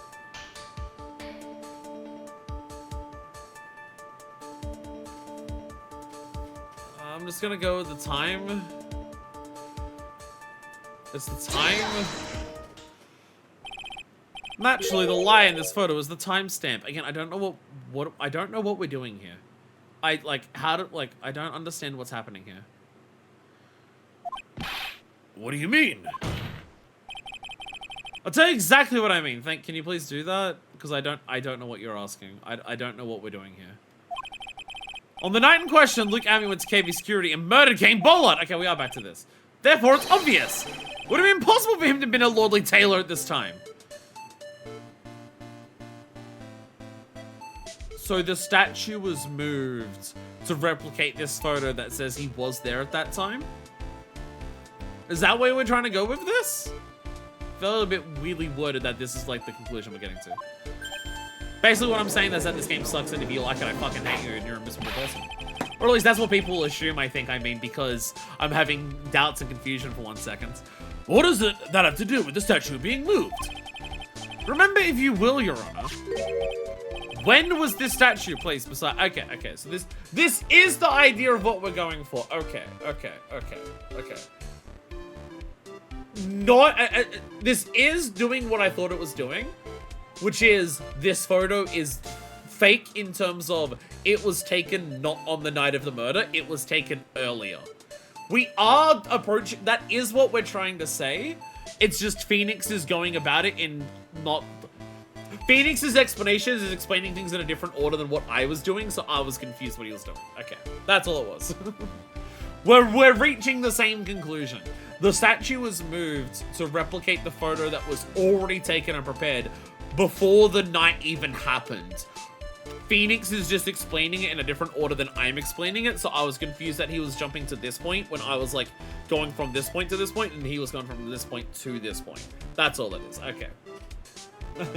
Mystery vision level, big confused part of the course. I don't get why people would see that as you hating it. Because if I have a negative opinion on anything, people think that not only does it mean not even if I have a negative opinion. I don't have a negative opinion on this. I was just, again, it's not me saying that this was bad.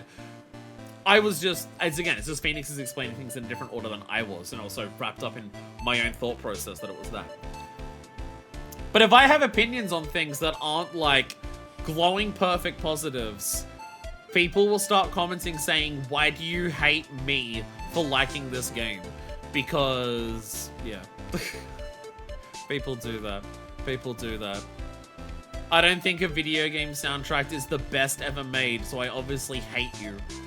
Because you like it.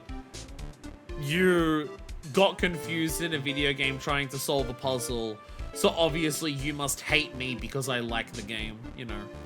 You know. I'm obviously a horrible person because I'm trying to trick people with my 6-7 references in a video made 8 years ago. I actually got that comment a couple days ago. Someone was pissed off at me for making a 6-7 reference and just being like, oh my god, it's so fucking cringe, stop doing 6-7 jokes.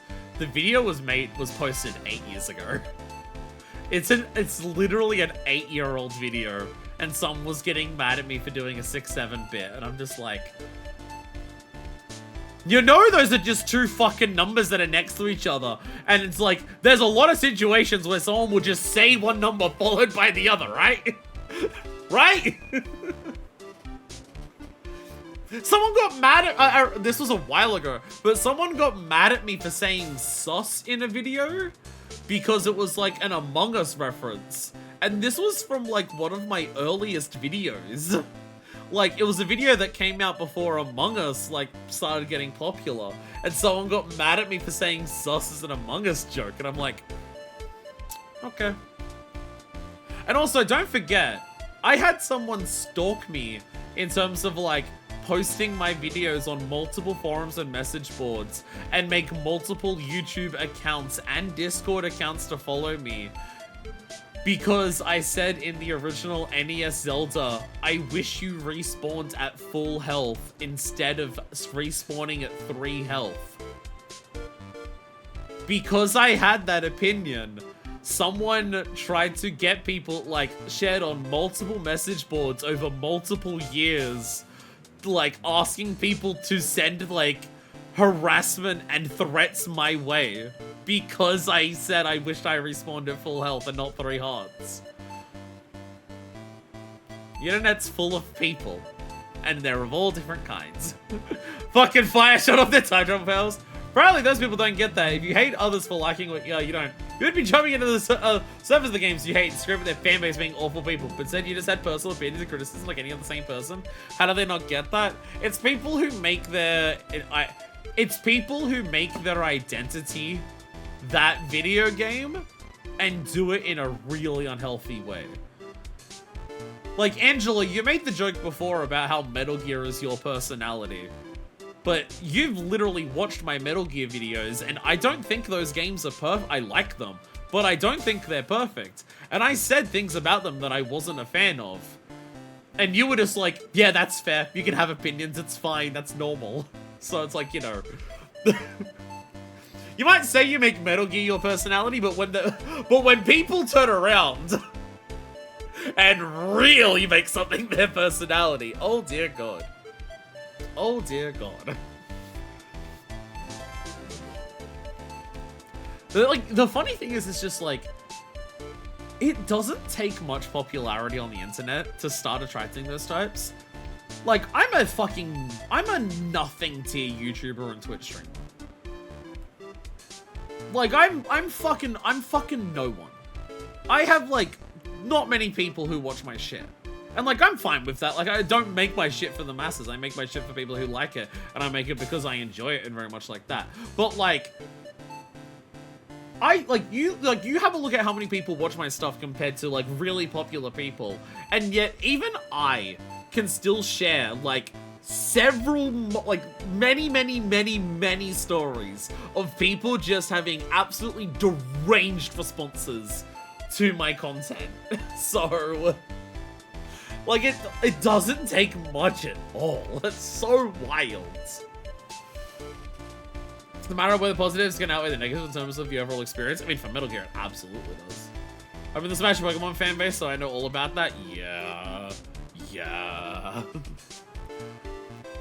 When was this statue placed besides the warehouse door? Well, the statue was taken down to the warehouse on the day of the crime, and it was placed there in order to cover up the paint. Exactly. Luke Atme had already decided on the time when he was going to kill the victim. And so, in order to create an alibi for that time, he took this picture days before the murder took place. What the? Of course, the statue hadn't been brought down to the basement warehouse yet. Ah, so on the day of the crime, Basami must have been quite nervous. As nervous as a long-tailed cat in a rocking chair factory, so to speak. So to fucking speak. What, Phoenix? What? Long-tailed cat. Oh, I guess because rocking chairs have like the angled thing, so like if a cat's walking past a rocking chairs have like it would be really easy for the leg of the rocking chair to hit the tail of the cat.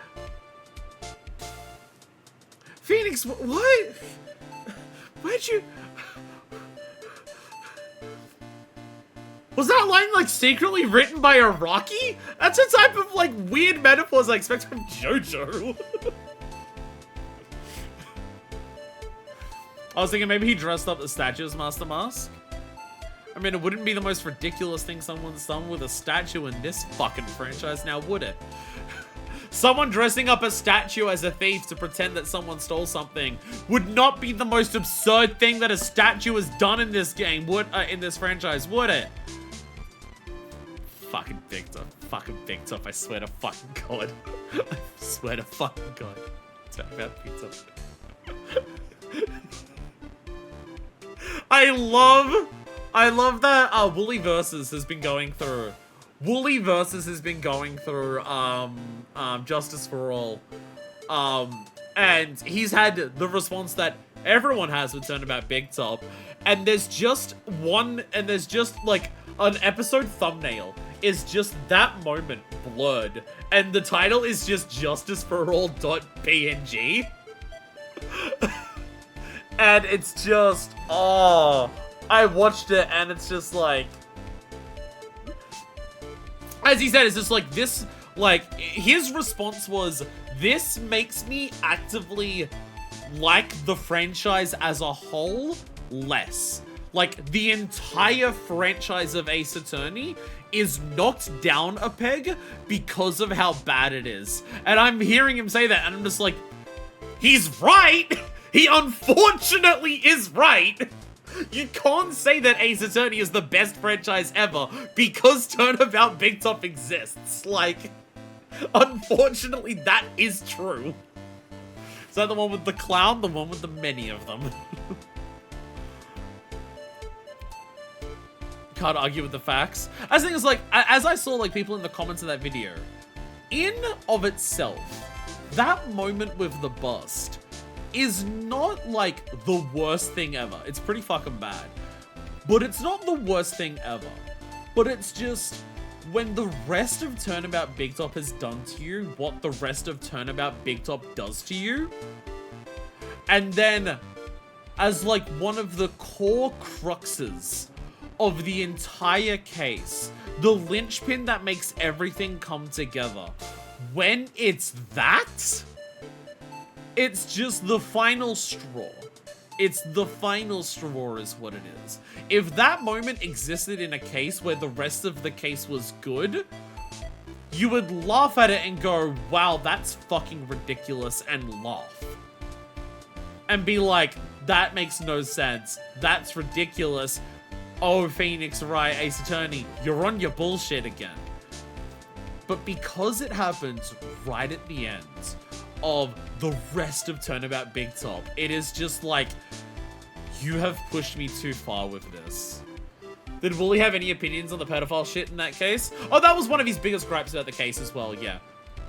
That was one of his biggest gripes about the case as well. And as Wooly said, it's so easy to fix that. Stop all of the characters being in love with Regina and just make Bat 16. Just make Bat the same age as her and have all of the other characters not fawn over her. That's literally all you need to do to fix it. You, like, it's not even like, oh, like, the fact that all the characters are in love with her does so little for the mystery of the crime. Bat, yeah. Bat, like, you can still have Bat, like, have feelings for Regina, and, like, again, because of the intensity of that moment, that's still valid. Just make Bat 16. Just make Bat 16, so she's the same age, so he's the same age as Regina. Even if Regina's sheltered for a 16-year-old, two 16s, like, you know, while the father is around and watching, it's like, fine. Not, like, watching, like, them, you know, but, you know, like, making sure that he's not, like, you know, like, taking advantage of a girl who doesn't understand the world around her. But it's just like, no, every single character has to be in love with Regina. Like, even, I don't even have massive issues with Maya, like, thinking that Regina's cute, because, like, Maya's, like, 19 in that game, and yeah, like, you may not necessarily want a 19-year-old and a 16-year-old dating each other, but, like, a 19-year-old bisexual, like, woman like Maya just looking at a 16-year-old like Regina and just being like, yeah, she's pretty, is not that bad. Funny how the anime version of that case pretty much did that, minus the changing Bat's age part. I have heard that the anime version of Turnabout Big Top basically just fixes most of the case.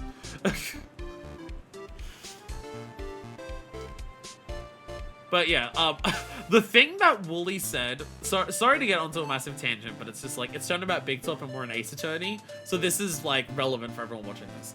18, but yeah, that part was fine, but why are these, yeah, why are the adults? Why is it specifically the adults?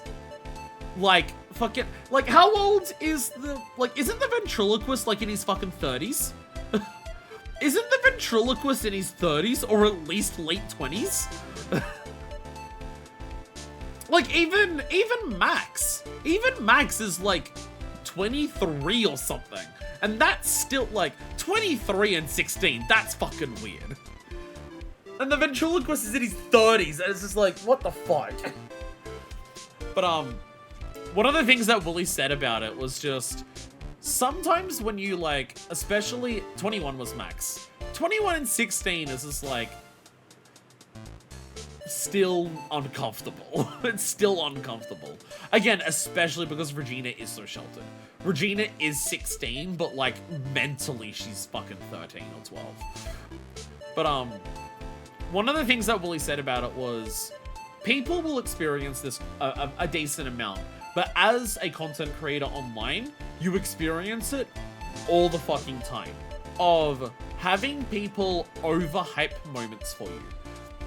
People ask you to play through a game, people will, like, make comments or, like, their reactions to you starting a game. People have a tendency to, you know, overhype the best parts of a game. So you have, like, this part of you as a content creator to try and, like, tone down expectations based on what people are saying, because people do have a tendency to hyperbolize a bit when it comes to how hype and how awesome something's going to be in a video game. So you do need to, like, temper expectations from what the audience is kind of setting you up for. And that's, like, reasonable. But then sometimes an audience will hype you up for a game, and then you play it, and it's even more hype than what people were leading you to believe. Like, you go through it, and you're just like, that was even better than what I thought it would be based on how excited everyone was, right? That was me with Metal Gear Solid 1. Like, that's me with Metal Gear Solid 1. Metal Gear 1 and 2, not necessarily, but Metal Gear Solid 1, that was me. I was expecting a cool fucking game because, obviously, it's Legacy, and how excited people were in chat. I came away from Metal Gear Solid 1 just being like, that was way fucking better than what people, like, than what I was expecting it to be based on how excited people were. That was so much better, holy shit. Turnabout Big Top is the exact opposite situation. no matter how much people warned Wooly and Reggie about how bad Turnabout Big Top was, the entire, like, from the moment that he started Justice for All, chat was already, and comments were already just like, oh dear God, he's going to hate Turnabout Big Top. Be warned, Case 3 in this game is the worst in the series. It's gonna be so bad. Seriously, Wooly, you are not ready for it. And so they went into Turnabout Big Top expecting it to be bad. And it was so much worse.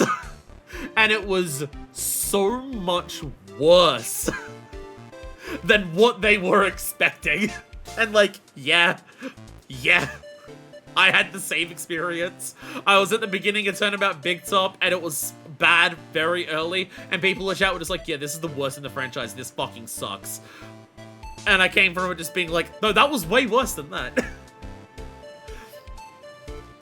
You were pretty much the same way in your stream, and then you got like 30 minutes in, yeah. People were warning me how terrible it is, and I'm just like, and then I got like partway through Turnabout Big Top, and I'm just like, this is so much worse than what you want me as. What the fuck? Yo, LP of MGS still remains one of my favorite blind LPs ever. I've rewatched those VODs so many times. I've gone back and I've watched the full series, like, without even skipping parts.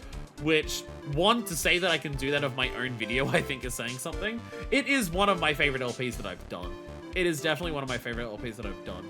Like, I put my Metal Gear Solid playthrough alongside, like, my Celeste playthrough, my Hollow Knight playthrough, my Ghost Trick playthrough, and I would put it alongside my FF14 playthrough, but that series is, like, over 1,000 hours now, so it's not reasonable to watch. Anyways, this case. Why? Because something that wasn't supposed to be there had been brought down in place where it wasn't supposed to be. And that is why Luke Atme had to move the statue on the night of the murder. He did it to make the room match with the way it had been in his photo. Why? Sorry, there will be a moment in every single game in this franchise where we take a half-an-hour break to bitch about Turnabout Big Top. I don't think people will object to this because Turnabout Big Top is that bad that it deserves it. We need to never stop roasting Turnabout Big Top. It really is that bad. Order! Mr. Abby, is this true? One moment, Your Honor. Have you forgotten this? What's that? The data for the basement warehouse computer. According to this, the camera did indeed only go off on the night of the crime. Did indeed go off on the night of the crime. Don't worry, it'll be the best moments of the streams. Objection! It's true that the camera had been set up by the Lordly Taylor staff. However, the program used to manage that data was yours. That alone would have allowed you to tamper with the data.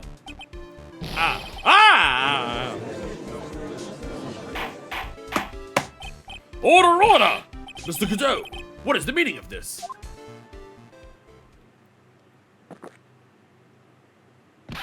Cadeau, I warned you about making me wait. Now put that coffee down. Chat, I'm really fucking scared. Having a drink because a game has talked me into it has been a bit I've done several times before. We joked about Tilk in Hollow Knight, and so one episode I had to drink some Tilk. We start getting into cowboy zones in like Final Fantasy 14, and I start drinking bourbon and whiskey on stream. We get pirates and I start drinking rum. We get Yakuza and I start eating takoyaki. Chat, I don't want to drink coffee. I don't want to drink coffee for the bit. I don't want to have to, like, actually have coffee on stream and drink it for the bit. I don't want to do it. I don't want to do it. It's not worth it. It's not worth it. You can just make tea in a mug. I do like tea. I do quite like tea, but I cannot fucking stand coffee. Coffee is, for me, like, the second worst taste on the planet. So, like, it's not worth it. Not worth it. Like, if I tried to drink a full cup of coffee on stream, I would actually throw up. And I don't know if you're allowed to throw up on Twitch, so I might get some issues with that. My 11th cup. I've promised to drink no more than 17 during a trial, which means I'm so good to the last drop. However, the defense has a very good point. A good point. So what? We are all but travelers on a road of infinite points. I think he's got his points mixed up with his other points. Are you talking about his dick, Maya? So you say this photograph was taken ahead of time, and that a statue was moved in order to make it match. That's a very interesting idea. However, there is one point that can't be denied, which is that it's only a possibility. Men that are trapped by the chains of maybe can never reach their dreams. That's very true. Thanks, Godot. I'm gonna get a poster written in like inspirational fonts that just says, men who are trapped in the chains of maybe will never reach their dreams. And I'm gonna hang it up in the hallway. So whenever any of my roommates bring over someone to the house, they're going to walk past that poster and read it and go, the fuck's that? No way! Don't fall for that, Your Honor! My dreams are wrapped up in the chains of baby, though. Hey, Mr. Damask! Could be oddly inspirational. Yes? If there's no funny business in your actions as Master Mask, there should be no problem with you telling us your strategy. So let's hear it. Yes, please provide this court with your testimony about your plan to steal the sacred urn. There's no way Amy's soul is still in it. It has been broken like 17 times. There's no way her soul is in it. There's not even a little fleck of a speck of a fucking of her soul left in that. It's been broken so many times. There's not even any accidental like little ectoplasm like bits stuck to the side. They've been shaken off by this point. It's not that sacred. I first received the request from Lord Taylor about 20 days ago. The arm was placed in a box, and Svare! It was then sent to the warehouse. And so I was actually unable to see the urn for myself until the day of the crime. I knew it was an extremely valuable treasure, so I sent my card 10 days beforehand. And then I handled security by myself to ensure that my crime would go smoothly. At last, I held the urn in my hands for the first time at 1 AM on October 12th. Well, I already see part of the issue here. I already see one massive hole here. This is a religious belief, so her soul was probably never there in the first place. I don't know, these people, like, legitimately do actually have soul transfer powers, though. These people, like Mia's soul, and most importantly, her boobs, do actually inhabit the body of Maya and Pearl. Given that that is real in this universe, maybe it's possible. Maybe it's possible her soul was in there. It ain't anymore. But it's even dropped it at some point. Might as well since everyone else has. That's pretty much all stuff I've heard before, isn't it? Yeah, but we will find the truth in the nuggets of new information you gave. Witness, you're sure there are no mistakes this time? Svare! Svare isn't as fun as Dojan, but, you know, close. Who else here is excited for Steel Ball Run? Oh, Trouble's not here. I know people other than Trouble watch it. Who here is excited for Steel Ball Run? Very well then. Mr. Wright, you may begin your cross-examination. Sacred Urn Heist. I still need to finish watching this donation. Oh, can I save? I forgot, if we die, I'm like dead forever, aren't I? If I die, I have to redo everything since my last save. I should probably save it more frequently than I have been. Which is to say, I literally haven't. I first received the request from Lord Taylor about 20 days ago. You asked the god the Ermine, Miss Adrian Andrews, is that right? Indeed! It seemed that they had heard of my sparkling reputation. See, Miss Andrews is still attracting the weirdos. You better watch out too, Maya. Nick, what do you mean by that? Don't worry about it. The urn was placed in a box in Svari. It was then sent to the warehouse. You mean this box? Yes, that pathetic box. Why do we have to keep shitting on how well the box is made? It's just a normal box. Lady Andrews was especially taken with that urn, and she wouldn't let anyone enter the storeroom. Not even me. Interesting new tidbit. And I was actually unable to see the urn for myself until the day of the crime. Nick, you just unintentionally diss yourself to chill with Maya 24/7? He may not realize that. I don't think Nick realizes that half of his burns towards Maya actually also end up burning himself. I don't think he's even aware of that. I was unable to see the urn myself until the day of the crime. Can I correct my knee? Oh, fuck yeah, let's go, cunt. That didn't help, actually. My knee still feels bad. So you're sure that you've never seen that urn before? Indeed! You may ask Lady Andrews to confirm for yourself. I need a new chair. my legs, the way I have to, like, have my legs sitting to sit on this chair now, because it is falling apart, is not good for extended periods of time. I need a new chair. My security was focused entirely on the entrance to that warehouse. However, look at me. Let no information whatsoever slip through my fingers. I knew it was an extremely valuable treasure. So I sent my card 10 days beforehand. Oh, you're not pressing about the extremely valuable part. You're pressing about the calling card part. That's fair. That's fair. I mean, I feel like you should be pressing on the extremely valuable part, but that's fair. You mean this calling card? That's right. That is, without a doubt, my calling card. I guess that's why I didn't make this up. Of course. Because that mean you about the emblem. Making this card authentic would have been child's play. I then handled security myself to ensure that the crime would go smoothly.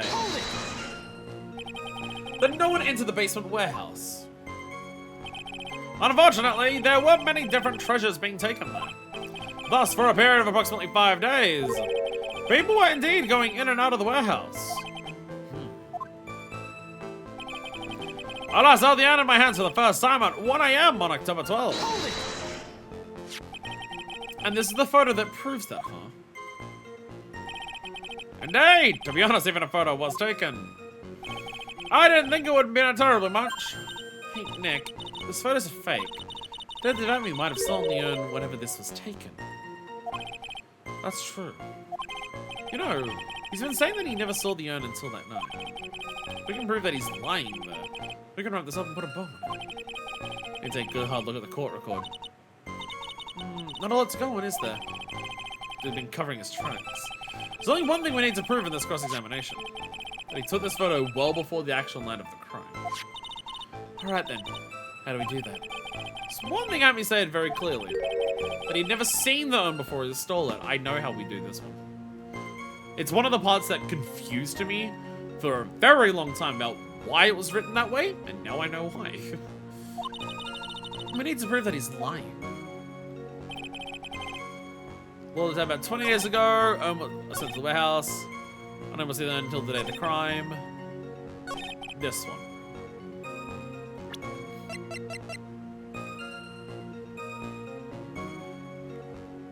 This should be what proves it, because of this. Take good care of the speckled urn. The urn is speckled because of the paint. The urn is speckled because of the paint.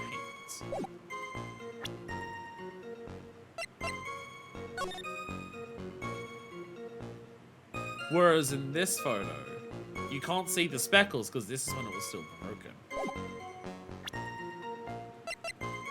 So do I present this?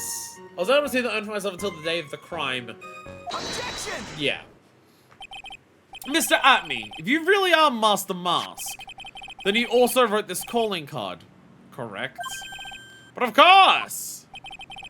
Is there a problem with that calling card? Allow me to read a passage from the calling card that Master Mask had written. Take good care of the speckled urn. Now the speckled here surely refers to this pink pattern on the sacred urn. Yes, that is true. But so what? Truth be told, there is no way that Master Mask could have known about this pattern. What do you mean? This pink spotted pattern on the urn is actually nothing more than paint stains. Paint stains?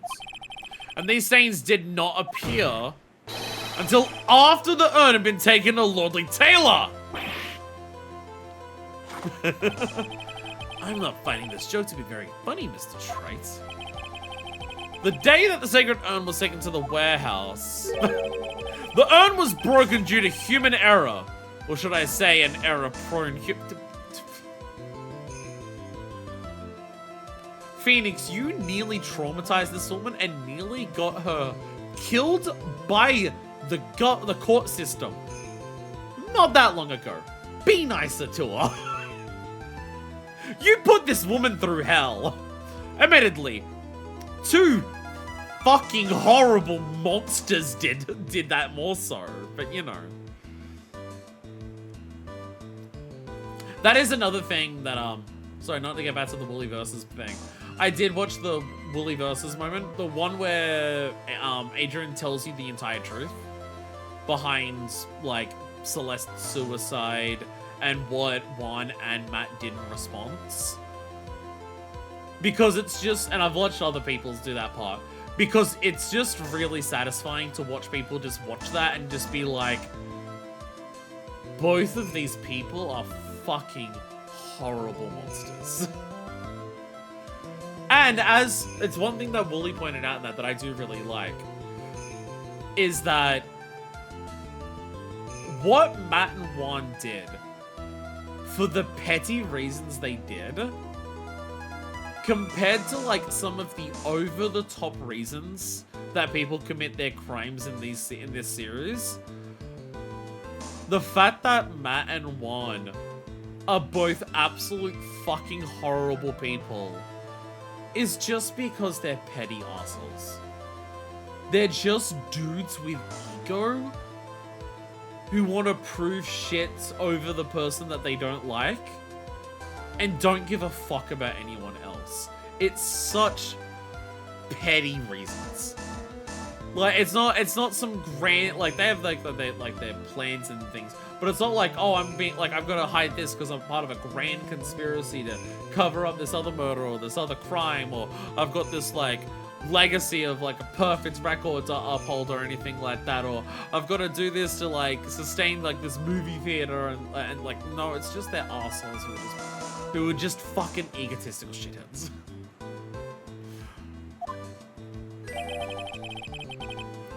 And that's when the pink paint got on the urn. You can't be serious. And yet this calling card clearly mentions the paint pattern. Which means Detective Atme had seen this urn long before the crime ever took place. In fact, he saw it when this fake photo was taken. And because this photo is a fake, your alibi for the night of the murder no longer holds water. Guagua, guagua, guagua, guagua, guagua. Guaguas. Oh, I love those guaguas. Their motivation being this petty unironically makes them so realistic. That was, yeah, that's the big thing, yeah. That's the big thing that Wooly said, where he's just like, how horrible Matt and Juan are. Like, yeah, someone like Manfred. Like, Manfred's Manfred is like a supervillain evil dude, right? Like, Manfred is like an ultimate evil supervillain guy. But it's what makes how evil, like, the evilness of Matt and Juan hit home, and why it, like, makes you hate them more than so many of the other horrible people that we've met in this franchise. Because it's so realistic. Like, it's easy, like, you can hate Manfred for being a shithead, but he very much comes across as, like, you know, cartoon supervillain levels of evil. So you think of him that way. You think of Matt and Juan, and you think about the horrible shitheads you've met in your life, who you could see doing shit like that, and it just makes you hate them so much more. God, Farewell My Turnabout is so fucking good. As I've said, Justice for All is lower than Ace Attorney 1 as a video game, because Turnabout Big Top exists. if you made Farewell My Turnabout a standalone video game, I mean, it wouldn't have, like, there's multiple elements of the previous cases that do work towards Farewell My Turnabout, but, like, Farewell My Turnabout stands up as, like, one of my favorite video games ever. That case alone beats most other video games I've played ever. Witness, do you have anything to say for yourself? Alright, that did it. He's broken. Nick, I think it's still a little early for a victory quiz. Huh? No, no. Ha! Oh. Most fan would agree with you. Agree with you on the spot. It's what I've definitely seen. Is there any video game in history that goes from a point as low to a point as high in terms of sheer discrepancy of how bad it is? Like, in terms of discrepancy, in terms of the gap of it's so over to we're so fucking back. Does any video game in history have a bigger divide than Justice for All? Because you go from Turnabout Big Top to Farewell My Turnabout. Like, it's legitimately some of the best shit I've ever seen in a video game. That's right after some of the worst shit I've ever seen in a video game. It's so sad. No one has any conviction these days. Conviction, you say? Yesterday, we all decided unanimously that this man was Master Mask. And now we're calling him a murderer. Alternate spare girls count? The lower is definitely lower. The high's not as high. I don't know if the gap's as big. The lower is definitely lower. It's definitely lower. Don't get me wrong. What if Turnabout Big Top, but you, the player, were the pedophile? That's Ultra Despair Girls, but the high doesn't go as high. What if the secret twist in Turnabout Big Top was that you, the player, were a pedophile all along? And the thing is that I wish I was exaggerating. I fucking wish I was exaggerating. You don't think we're being a tad fickle? That's a good point. No, it's not! No, it's not! This is a court of law! We tried to work out the truth here. Motherfuckers be like, what do you mean? Science can't change its mind. Science can't change its outcome based on new evidence. Science said this once, so it can never be different. Insert bit from Always Sunny about science, bitches. No way, don't fall for that too, Your Honor. You say that Luke Atney was the one who killed Cain Bullard. Then let me ask you this. Why would he do that? An excellent point! Motive, Mr. Wright! Motive! Might you, my merry murderer's motive manifest? Nick, he's getting a second wind. If you prepare an alibi and pinned his crime on one of the lights, as you say, he must have had a very strong motive for murder. The only woman that he murdered with motive seen is from the lights. Isn't that right, Detective? FF7 Rebirth?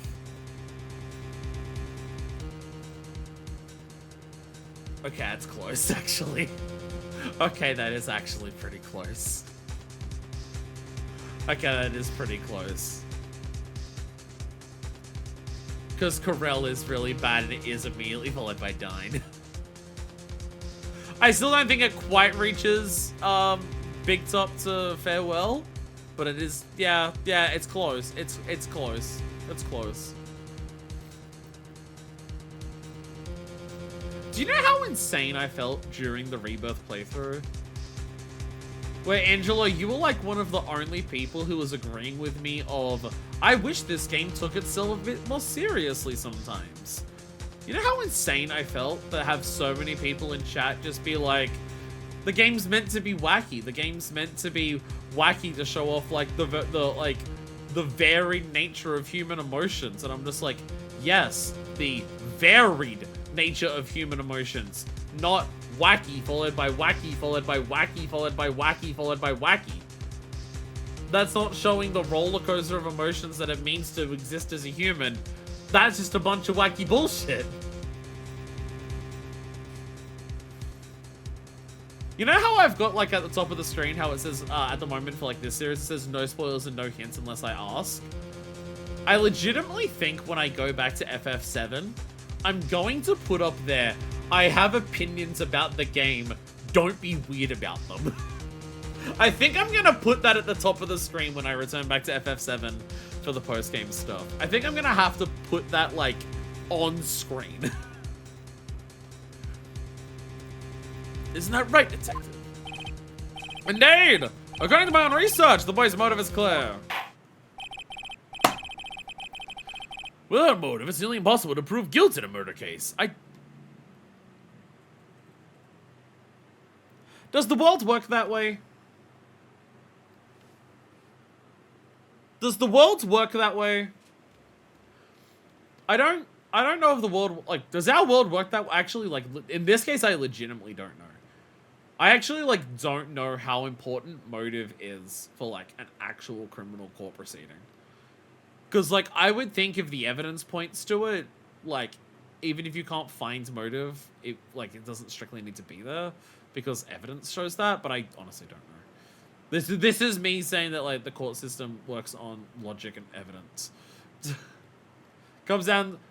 Oh, I guess, yeah, motive would be what type, yeah. Motive would be what type of... Yeah. Not necessarily whether you get charged guilty or not. But, yeah, I guess, yeah. Premeditated murder. Like, impulsive murder. Manslaughter.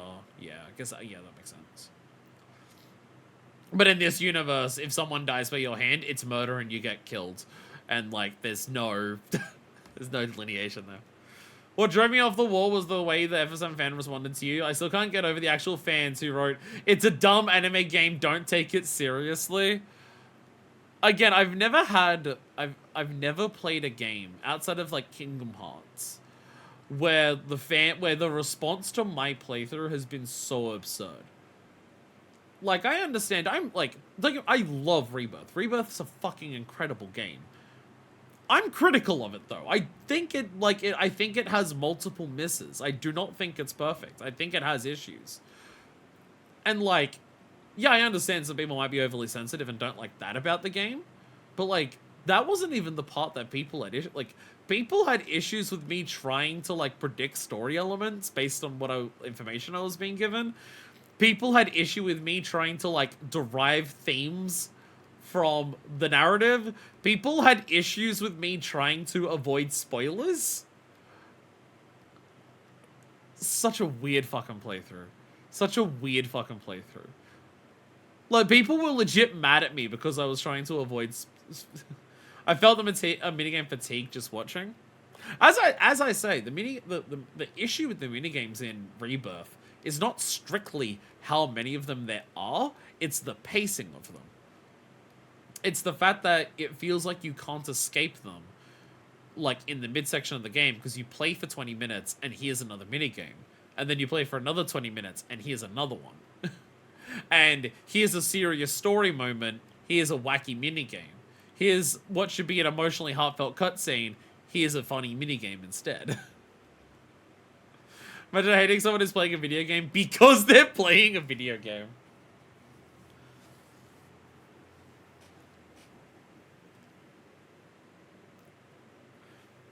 FF7 fandom be fucking bizarre.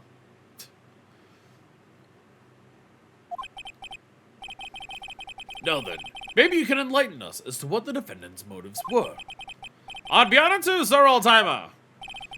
They're doing everything they can to make Ron look suspicious. Despite our lack of hard information, this may be our only chance. Motive for the murder. Crack the knee? Ah, sexy. Let's go.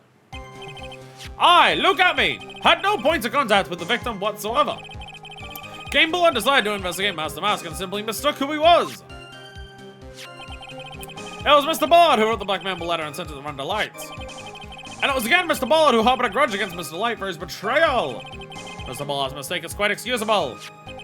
The defendant truly believes he is Master Mask. That is why Mr. Light saw it fit to kill King Bullard. Truly a tragedy. So the victim, King Bullard, blackmailed the defendant. This is the blackmail letter found in the defendant's apartment. A handwriting test confirms that Mr. Bullard was indeed the one who wrote the letter. This is why you gotta cut out newspaper clippings and stick them on there. What? I have updated the court record. Pray I don't alter it any further. Very well, Mr. Wright. Begin your cross-examination. I love that. Sorry, I'm getting so sidetracked. I fucking love that moment in Ace Attorney 1. I love the subversion in Ace Attorney 1 of that.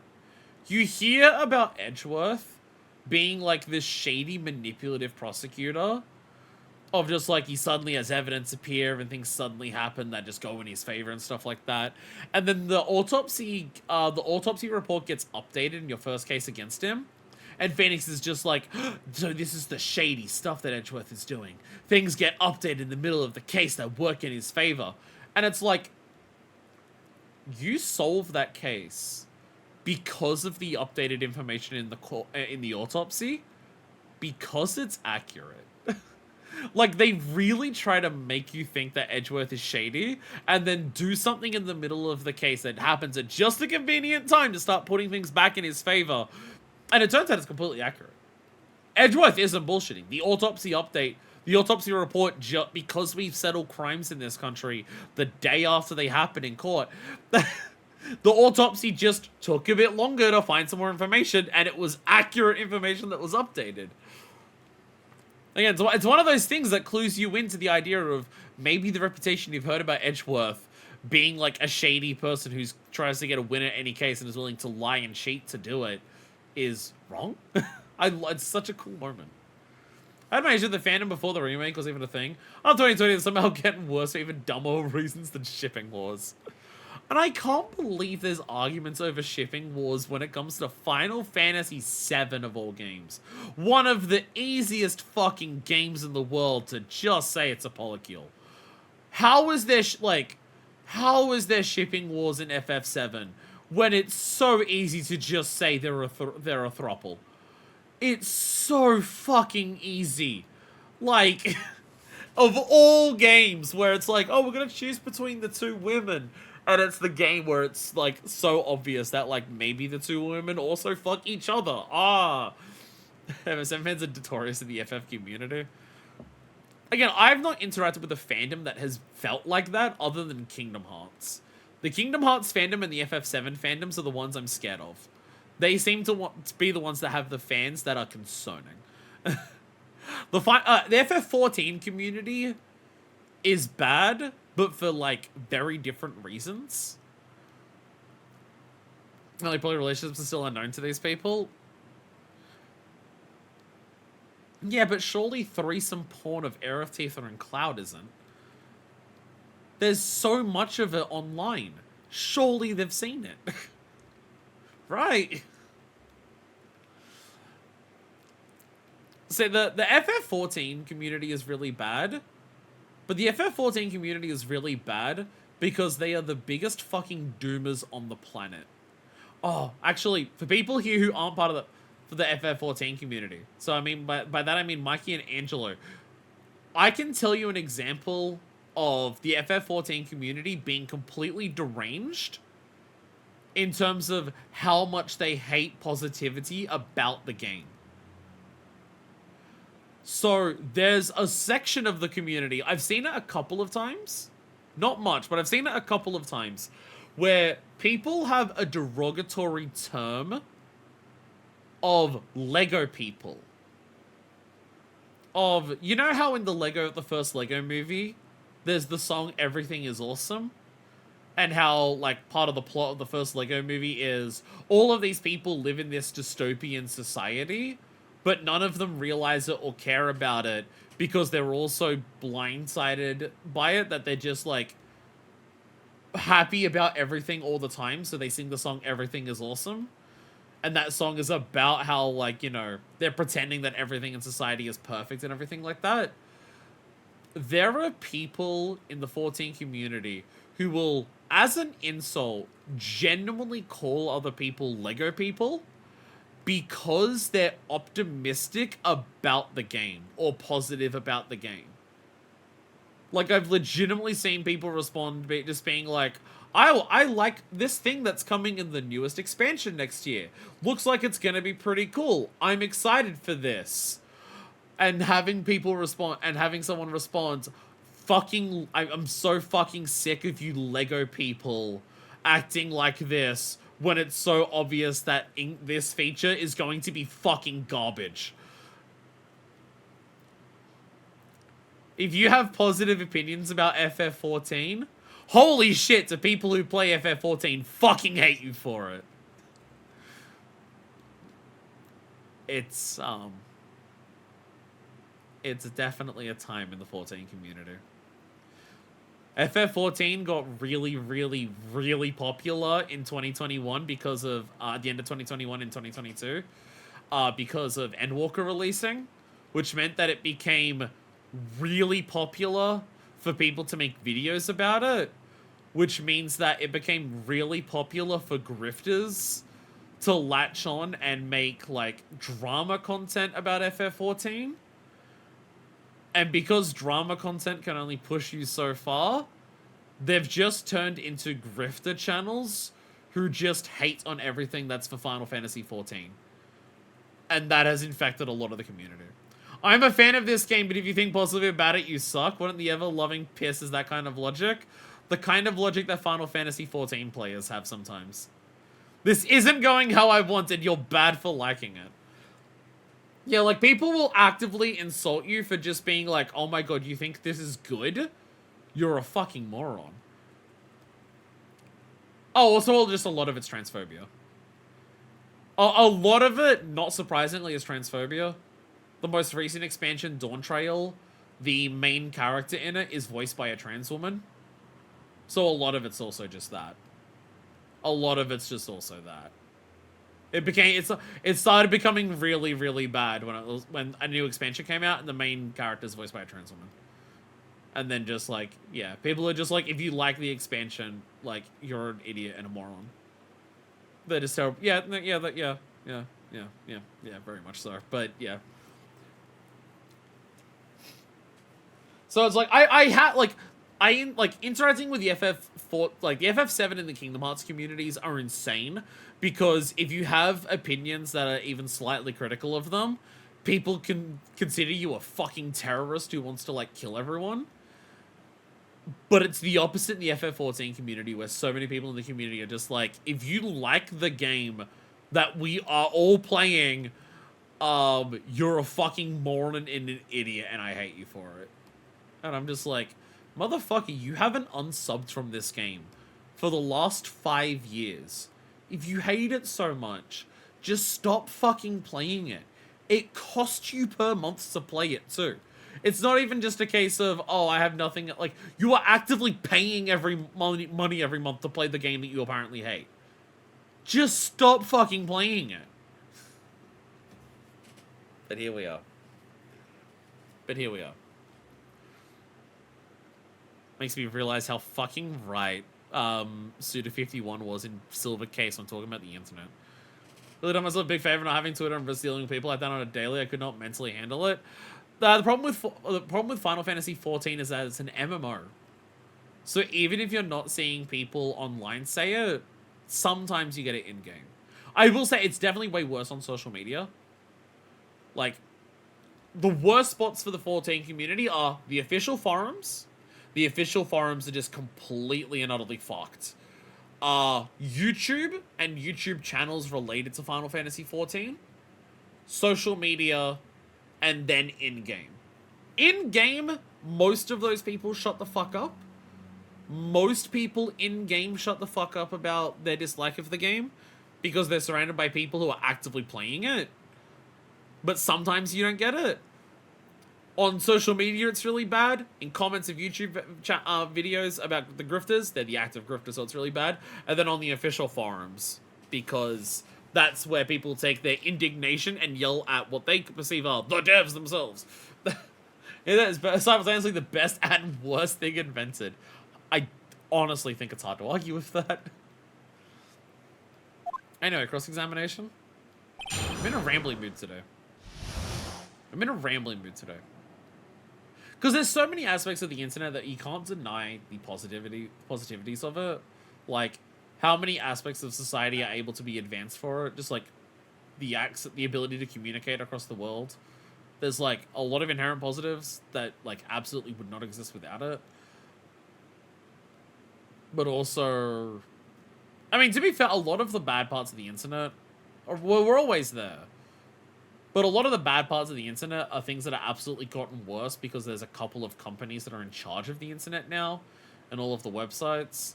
And they're companies that make more money from ad revenue and other, like, sources by getting people angry.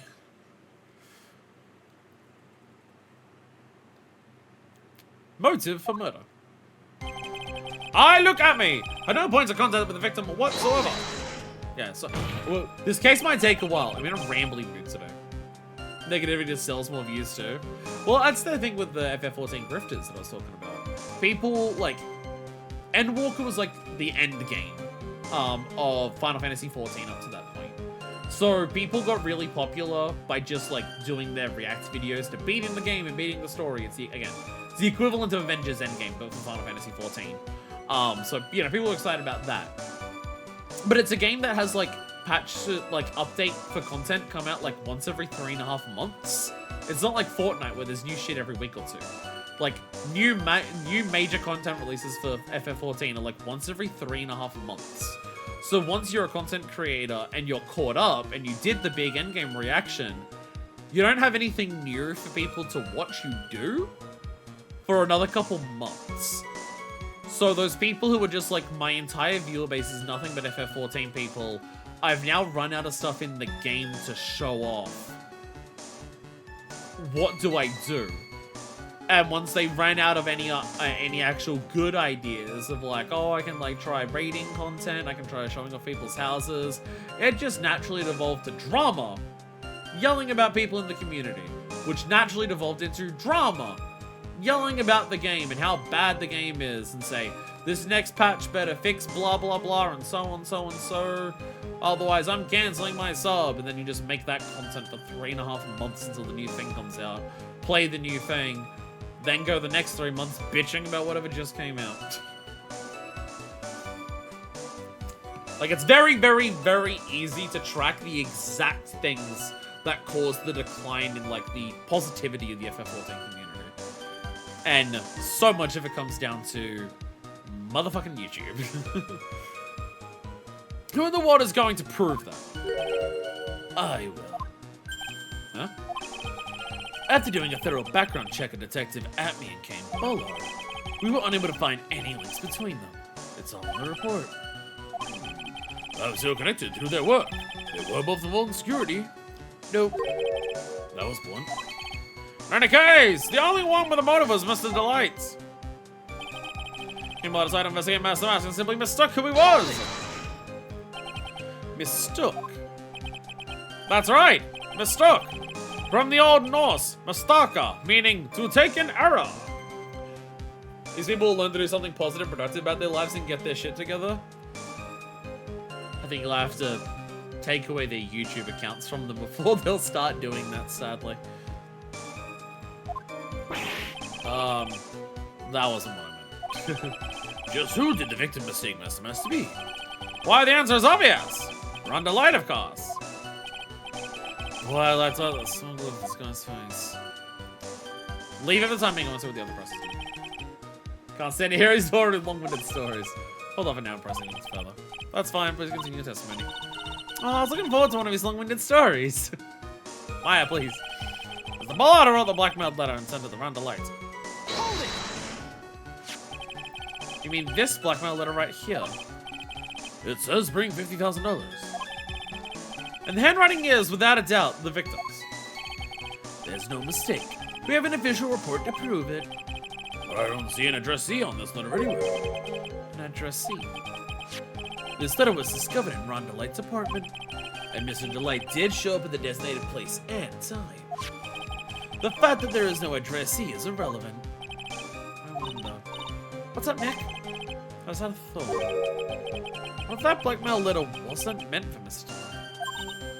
Oh. Do you have any evidence of that? For some reason, I just can't shake the feeling. Again, it could have been given. This could have been like a blackmail to Luke, and then Luke just passed it on to Ron. No, there's something not quite right about this blackmail letter. See, the thing is, like I'm aware that Luke killed him, right? I'm aware that Luke was the person who did the big old crim in the end, and killed Kane Bullard. I'm not exactly certain at this stage all of the details that lead up to that in terms of, like, you know, who is Master... Like, my assumption at this point is that Master Mask, in terms of the crimes, is Ron. For, like, some of them. And that Luke's the one who's telling him to do them. That's my assumption, but I'm not certain of that. And again, the way that they say it, like, which ones were Luke, which ones were Ron, is also another question, you know.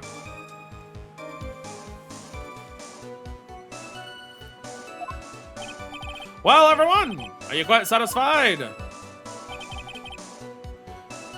Mr. Bullard, open a grudge against Mr. Delight for betrayal.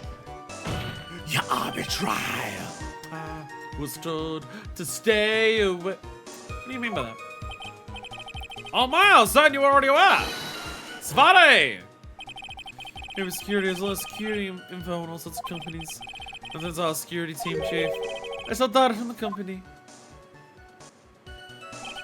Kane Bullard had yet to forgive Mr. Young Delight.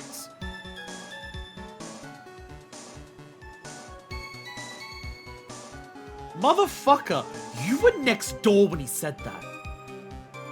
Motherfucker, you were in a different courtroom when he said this. How do you know this?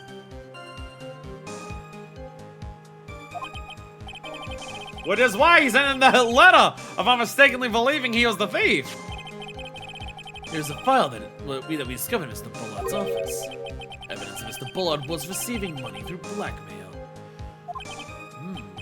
However, isn't this a bit odd?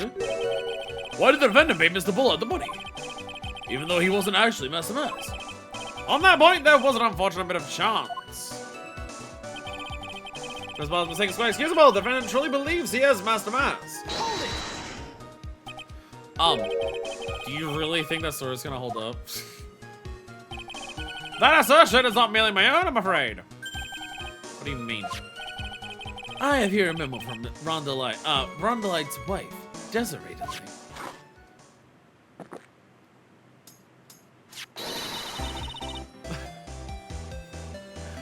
Ron thinks he's Master Mask. Don't you feel sorry for him? Please don't think too badly of him.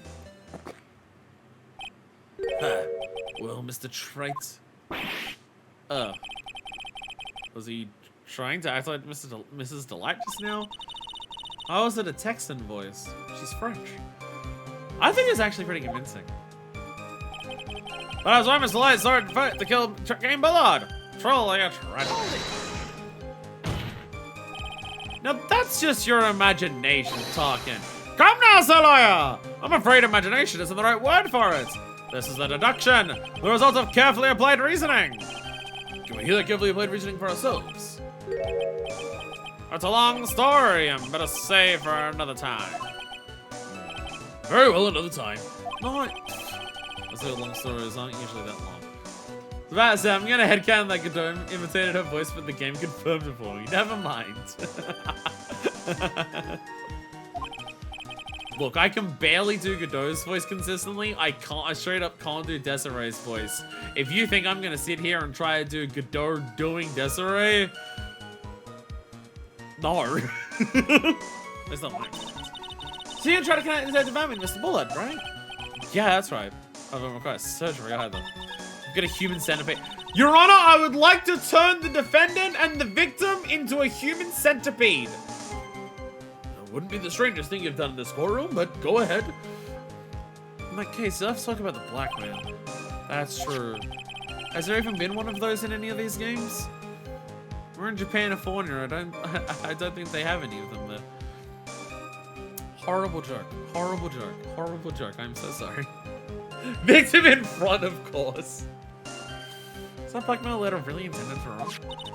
Have we had a black character in any of these games? Has there been a black character in any of these games? No, it doesn't have to be male.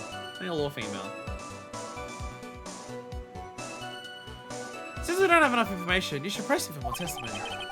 Maybe I ought to shake some contradictions loose that way. Phoenix Wright, you are now guilty of both being Master Mask and the murderer.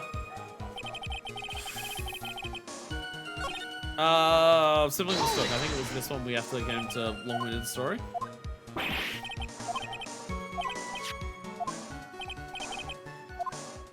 Press item. Why would the victim mistake the defendant for Master Mask?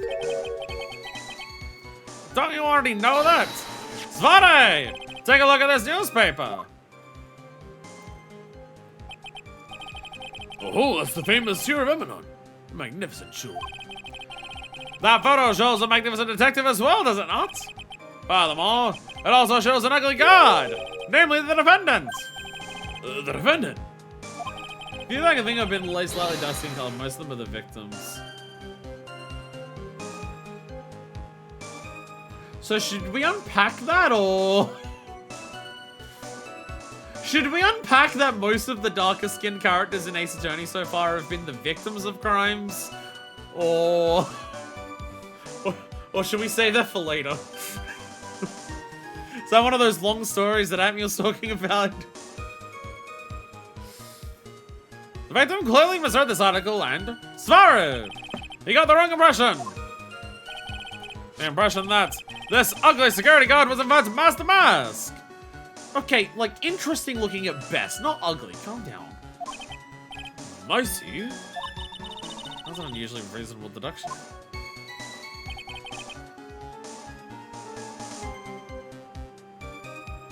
So that was pressing harder on this one.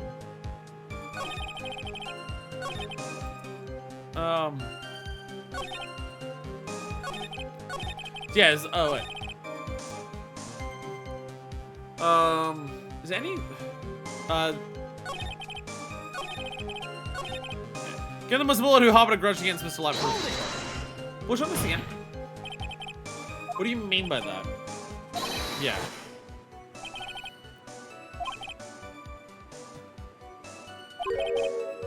I saw that from the company. It wasn't, I just thought about it, wow, most of them have been the victims. That's quite a bit to unpack there. His father we discovered in Mr. Bullet's office. Evidence Mr. Bullet was receiving money through blackmail. Why did the defendant pay Mr. Bullet the money? Even though he wasn't actually Master Mask. Okay, go back to this. You're gonna try to connect Amy to Bullard. You have to talk about the blackmail, that's true. Is that blackmail one that I really intended for? I've pressed everything I can, I think. Yeah, so this is just that there is no links with security or anything yet. Yeah, this is about mistaking who's who. Press harder on this one, and then, yeah. Why would the victim mistake it? Look at this newspaper. Yeah. And that's the defendant being ugly.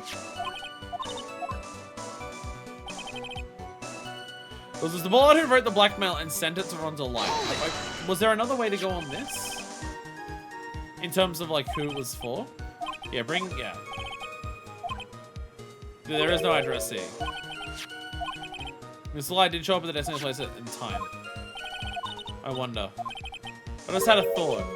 What if it wasn't meant for Mr. Delight? Yeah. Something not quite right about this blackmail letter.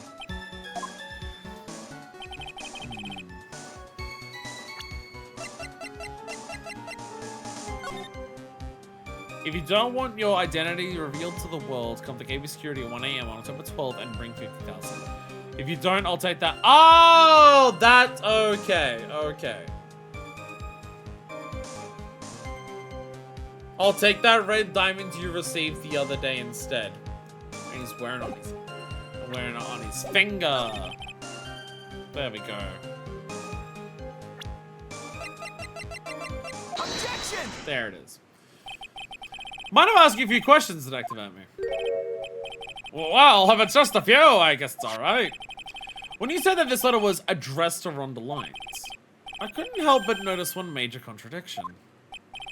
Contradiction!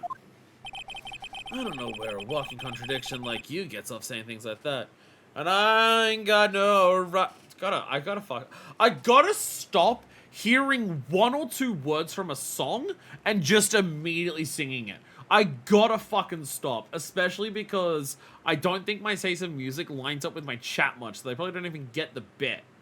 Like, the last one was a bullet for my Valentine bit, and unless Hannibal or Densha's here, I don't even know that. And that one, that bit was, the walking on Christian bit, that was Green Day. It's, you know, more possible, but still. I gotta fucking stop. I gotta fucking stop. I saw the word testify earlier, and I didn't start singing Rage Against the Machine, so, you know. There is at least that. You want to talk? At times like these, men are made to express themselves with their fists. Doesn't work for other words. Mambo, mambo, Italian. No, that's no. No. Why don't you show us what you've got there, Junior? Indeed. Time to man up, Mr. Wright. Show us the contradicting evidence in the content of the blackmail letter. No, Yakuza fan confirmed.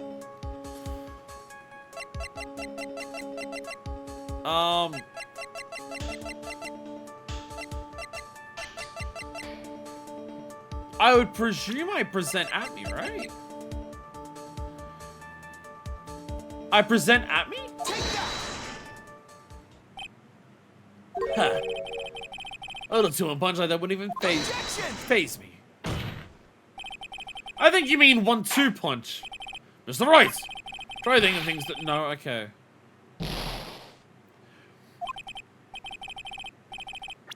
Okay, I'm just gonna save it. Again, one of those situations where I don't know what the game's asking me to present here. Anyway, let's try reading that blackmail letter one more time.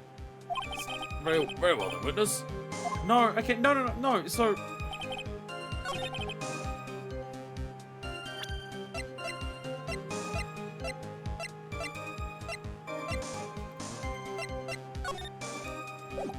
No, I know what the issue is. I just don't know what you want me to do to present it.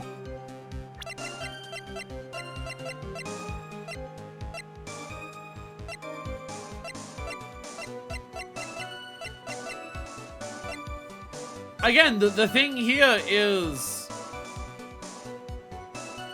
I'll take the red diamond you received. He's wearing the... Like, Luke Atme has the red diamonds, but how do I show that? The newspaper?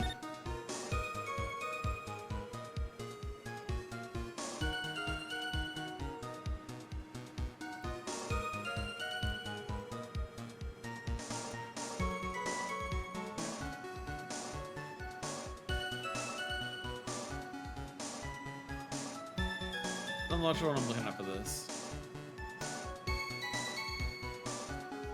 I mean, that's blue, but like multiple things. Is it in this?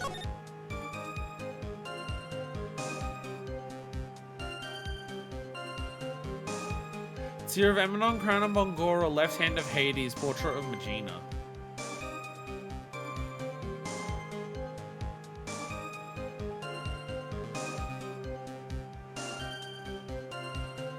Is it not the? I would think it's like it's the show that it's addressed to Atme because of the red diamonds that he's wearing on his fucking hands.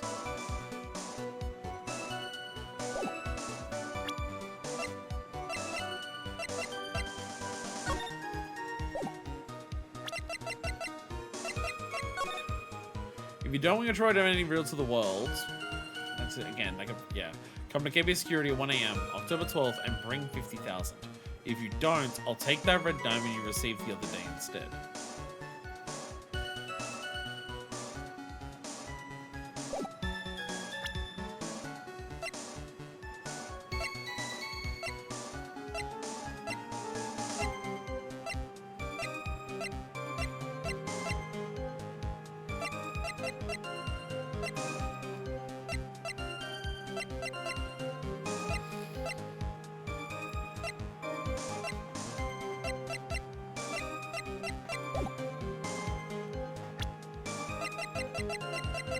Objection!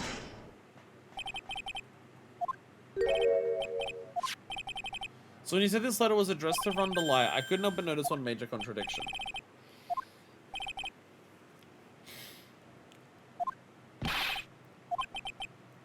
Okay. Show us the contradicting evidence in the content of the blackmail letter. Contradicting evidence in the content of the blackmail letter.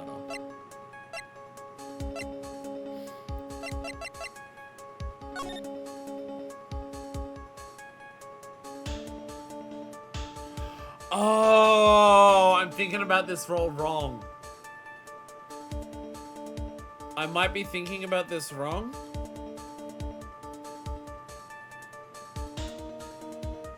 Nothing on this says Master Mask. Assuming that this is writing about Master Mask is saying a red diamond, but the diamond that Master Mask took is blue?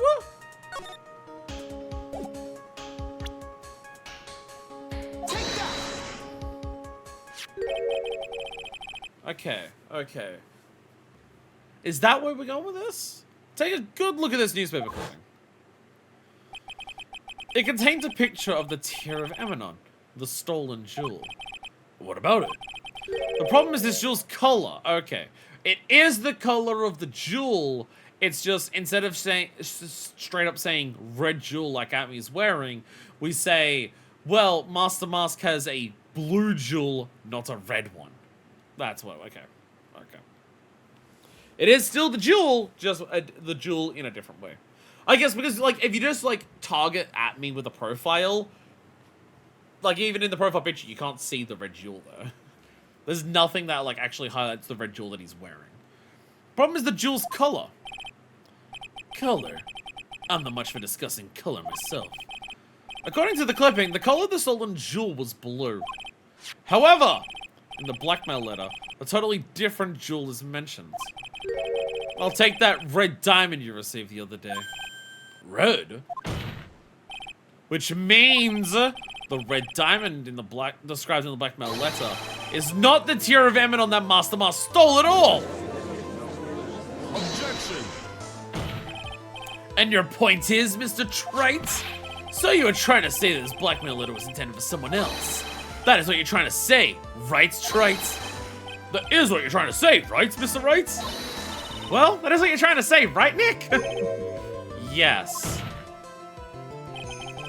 This Duquesne Buller was actually blackmailing, and now I do this. Now we do the at me. There we go. Naturally, it was you, Detective at me. As you're trying to say, Rick Nick? Get it because it's Naruhodo in the Japanese version? It was your Detective at me. Do you have some sort of basis for that claim? He says, holding up the red diamond. You've been personally involved in every single Master Mask case. And in the last case, you recovered what was stolen. And received a jewel. Oh, yeah. You got a reward for the final thing. As your reward. A jewel? Probably the one right conspicuously around your finger. That red diamond ring!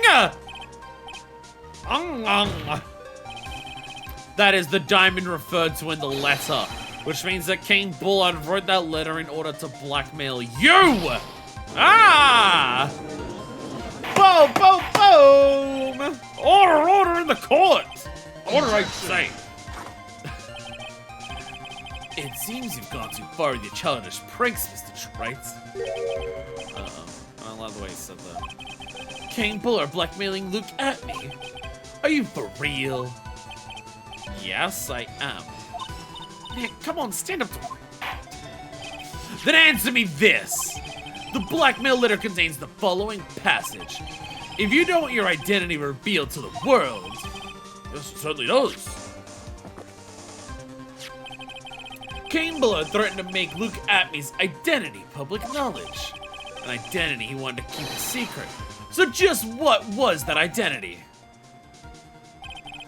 Atmey killed Kane Bullard because he's afraid of his secret becoming known. What was the identity he wanted to keep secret? That's what it comes down to, Nick. I'm somehow going to turn this around and say he actually is Master Mask after all. The thing that we pulled him out of court to say that he wasn't, because he's guilty of murder, because he is Master Mask. He's making this really confusing. The identity that Luke Atmey wanted to so desperately keep secret was his identity as Master Mask. Luke Atmey was Master Mask! Yes, it's... What? That's my line.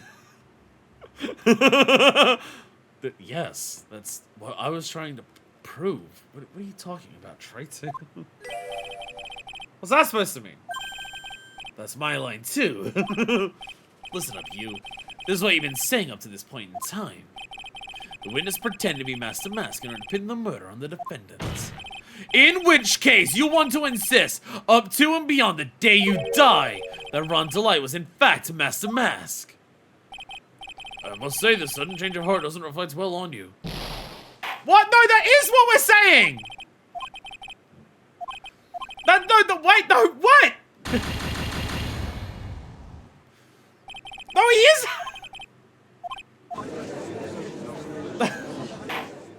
No, but that is what it is! He is Master Mask! Originally! What?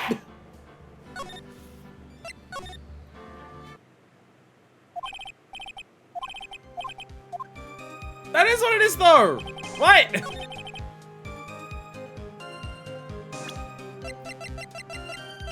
Objection!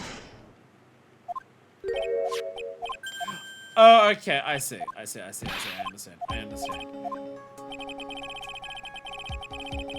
Atmey is Master Mask of the first one. This one. Luke Atmey was Master Mask for this crime. The Tear of Amenon. After that, he was blackmailing Ron into being Master Mask.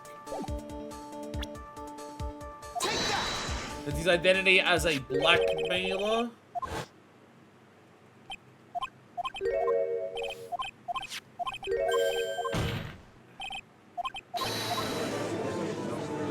Objection! I'm trying to like call him Master Mask because he's behind all the thefts. But yeah.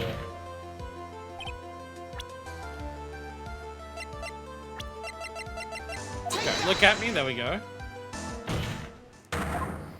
At me! And then you recovered a jewel. And then the music happens. Objection! Alright, okay. We're saving him. Saving him.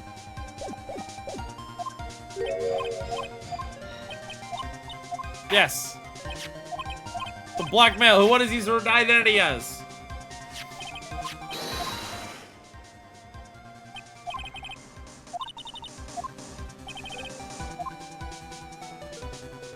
Keep his identity secret was his identity as a blackmailer.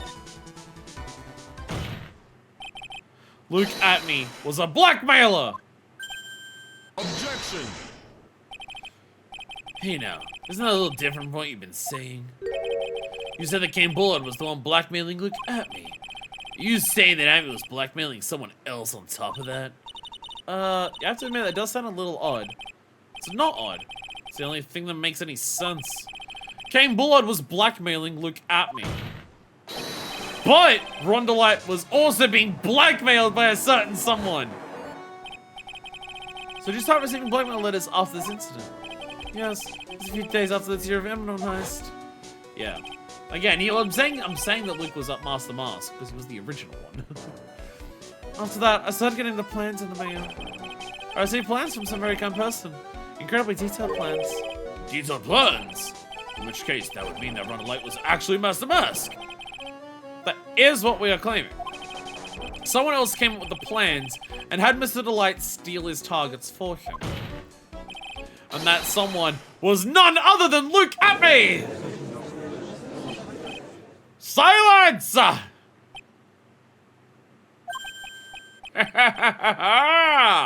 Now I see! It's all becoming clear. What is? When you were in grade school, you received the same report card every year.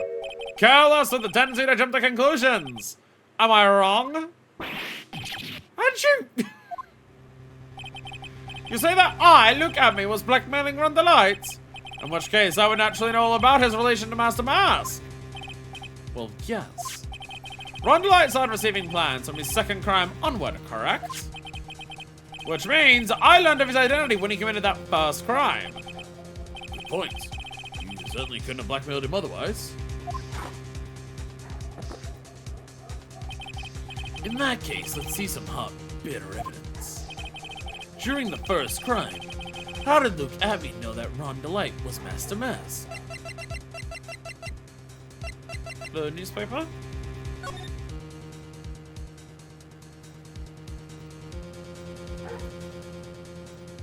So Ron was the first one?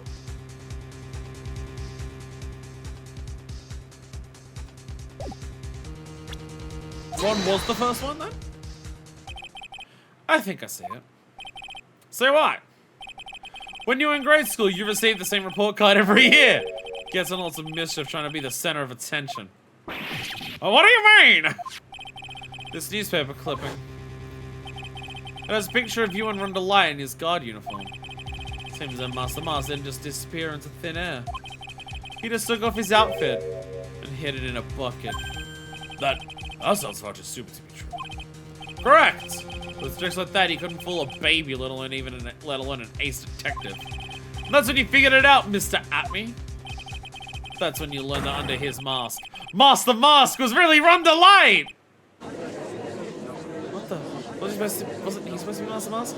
Like that. Looks like he wasn't even an ace detective. I can't believe it. It was just a slimy blackmailer. What a fraud, trying to pass himself as an ace detective. Ron did the first bet, but was real shit at it. Okay. I'm trying to pin too much of of it on like literally everything was Luke Atme, baby. Why you? How dare you expose me like that? How dare you make my headphones run out of battery like that? More like it. Heyo! Get wrecked? Oh.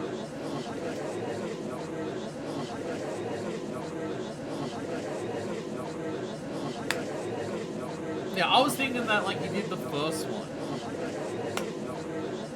And then he was blackmailing Ron to do the others. But nah, Ron did the first one and was garbage.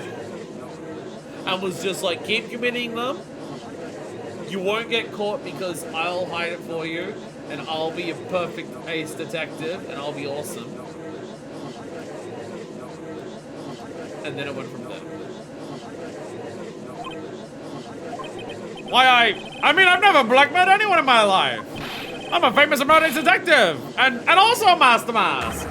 Why can't you understand that? I'm afraid you are neither a proud thief nor an ace detective.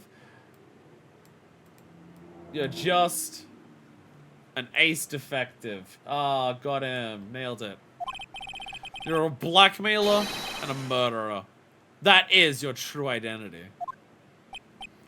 Why you? Oh, can I have those lovely dabs? Break mouth yours, you real fools. I say none of you can better my genius, or I'll just jealous. Sagón, desagate! Come on, secate! It's enough to make one laugh. You're right there, buddy. It would seem we finally arrived at the real answer. That was quite a performance by Mr. Atme. I feel like we still have multiple things to connect together and prove. Bailiff, please prepare yourself for Mr. Atme. Objection! How many coffees are we up to? I've lost count. I'm playing, I was counting. The hammer that strikes too fast. There's no time to aim. What do you mean? I'm already prepared to deliver my ruling. Allow me to say one thing. I will be the one to judge. No, you're the prosecutor, not the judge. You didn't get much more in your face than that. It appears that your claws weren't quite sharp enough, Mr. Wright. What do you... It's true that you've proven a lot of things. Things like Luke Atme was a filthy blackmailer, and that he wasn't a Lordly Taylor the night of the murder. That's right. That's why he's the one who killed Mr. But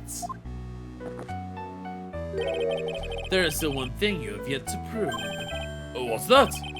Just because he wasn't at the warehouse doesn't mean he was at the murder scene. Therefore, if you can't prove that this pitiful excuse for a man was a KB security, then I don't see how a verdict can be delivered. Okay, to be fair, yeah. But, I'll be honest, reasonable. All we've proven is that he didn't do the actual thing the night at Lordly Taylor, and that he was blackmailing Ron to do the other thefts. To be fair, we've done very little to actually say that he was at KB security and did a murder. Fair. I can't even be mad at you for this one. Fair. Order in the court. Well, Mr. Wright. This is it. This is the final round. Gotta prove that Atme was at Bullard's office on that night. But, can you really prove that? That's long enough. Mr. Trite, I want to hear your answer. That night, Luke Atme was at KB security. And the defense... which is our proof.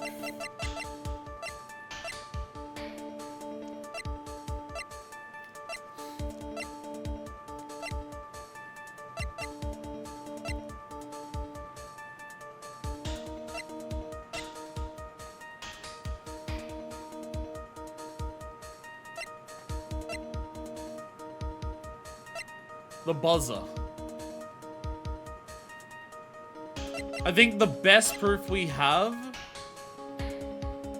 is the buzzer. We know the buzzer went off. We know it can't have been Kane to press it, because there's no fingerprints. Luke wears gloves. The defense can prove it. With evidence! Are you sure? Ha. Don't you worry. I'll watch over you. Just in case. Because I don't know what they're going to ask. My thing may not be what they actually try to, the route they go down. As you break down and fall to pieces. Very well then, let's see this proof. Proof that Luke Atme was at KB security that night. Yeah, so we just straight up need the proof now. No explanations, no anythings.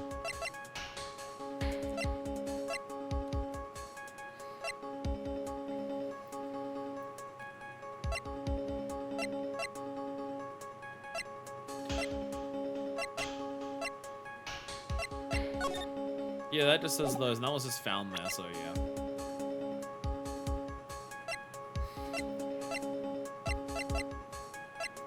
Buzzer itself or buzzer record? We know the buzzer went off, but buzzer itself or buzzer record?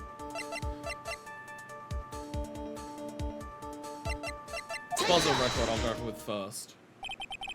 No. It's true that it's very important. However... No, okay, yeah. It's time to learn the true flat. Oh! Oh! No! I thought this was just fake dialogue. The flavor of my special contained blend number 49! Well, Mr. Wright? It's bitter. Very bitter. Oh, okay. Got him!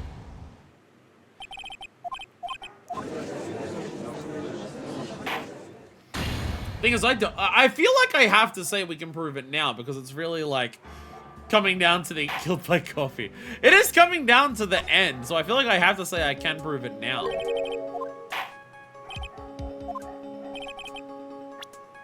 All right, try the button then.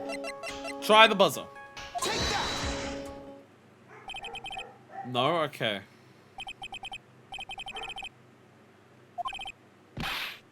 Okay. Okay. Okay.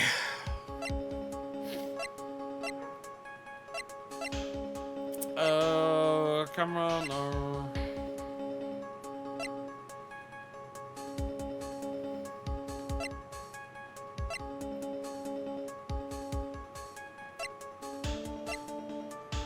That's just, yeah, that's just a photo.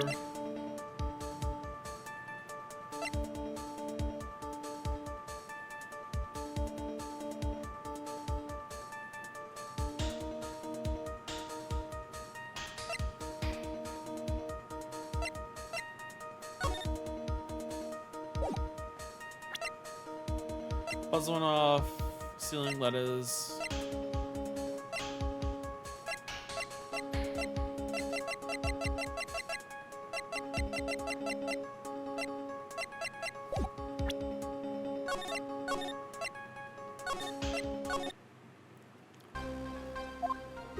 Give me a second.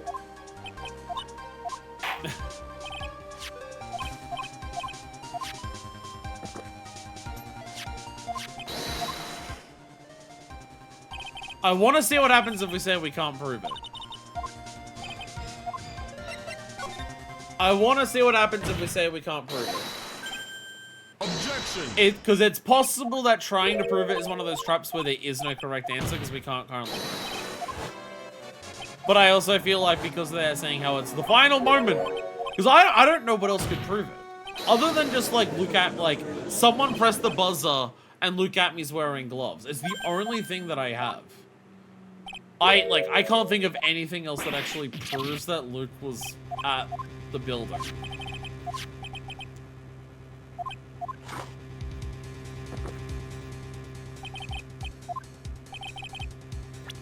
And then this is the newspaper. Take that. And then this is the newspaper.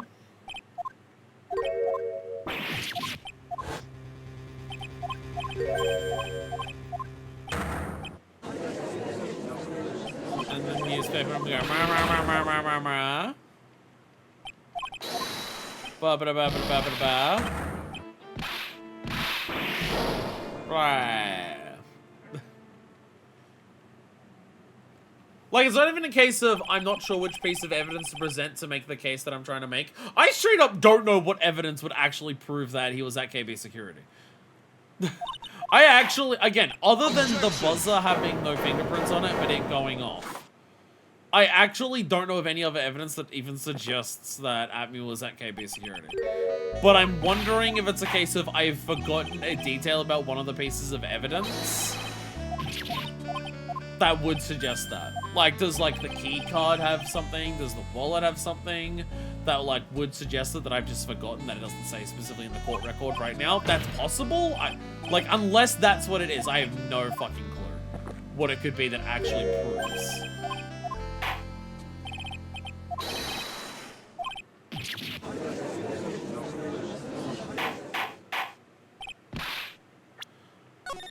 Saving again.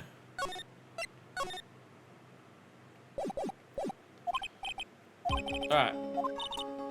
Can you really prove that? I can't prove it. I can't prove it.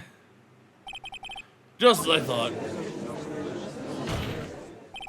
But, if we hear more about me's testimony...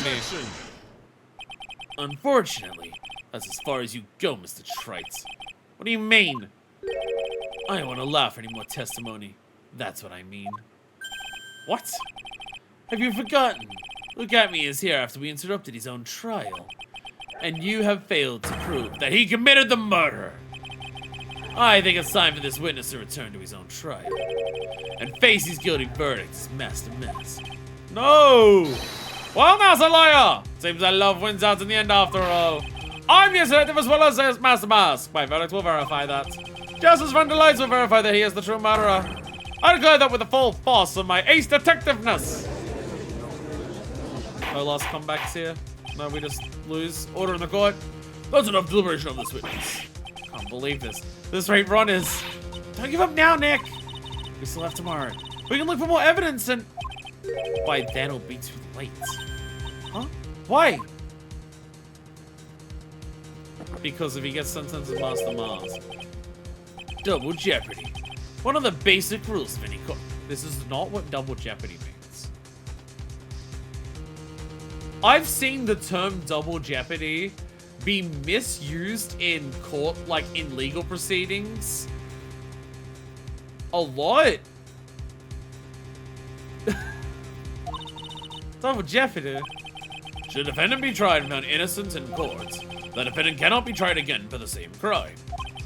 This is a fundamental rule of all courts, and applies to this witness as much as it applies to anyone else. Mr. Am is found guilty in a matter of minutes. Guilty as Master Mask, which means you'll be innocent as far as the murder of Game Blood is concerned.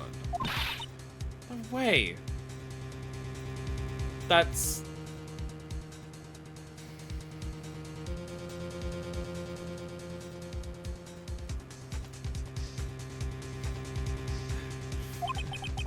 The fact that you were unable to prove Mr. Amy's guilt of that crime here means that he will never again be tried as Game Blood's murderer. Double jeopardy because he declared innocent of the murder here, but this is a case about Ron. Again, like, as the fact that he's next door proves this, when we have a case and we declare someone not guilty, it doesn't immediately prove the other person, like, sentence the other person to being guilty. They go through their own case. This case is not determining the verdict of... This case is not trying at me as this. This case is like, we're showing that it's at me to show that it's not Ron, and then he will be tried and then put into a different court date, where it'll probably go by really quickly because, you know, we set it all up here.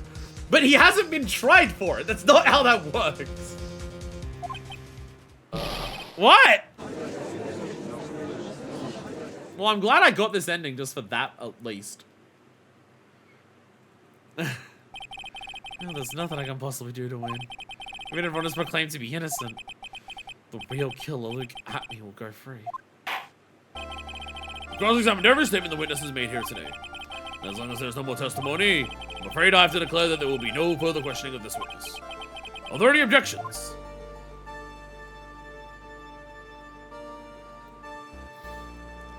There's actually assuming he doesn't actually know legal terms. No, I think it's either that.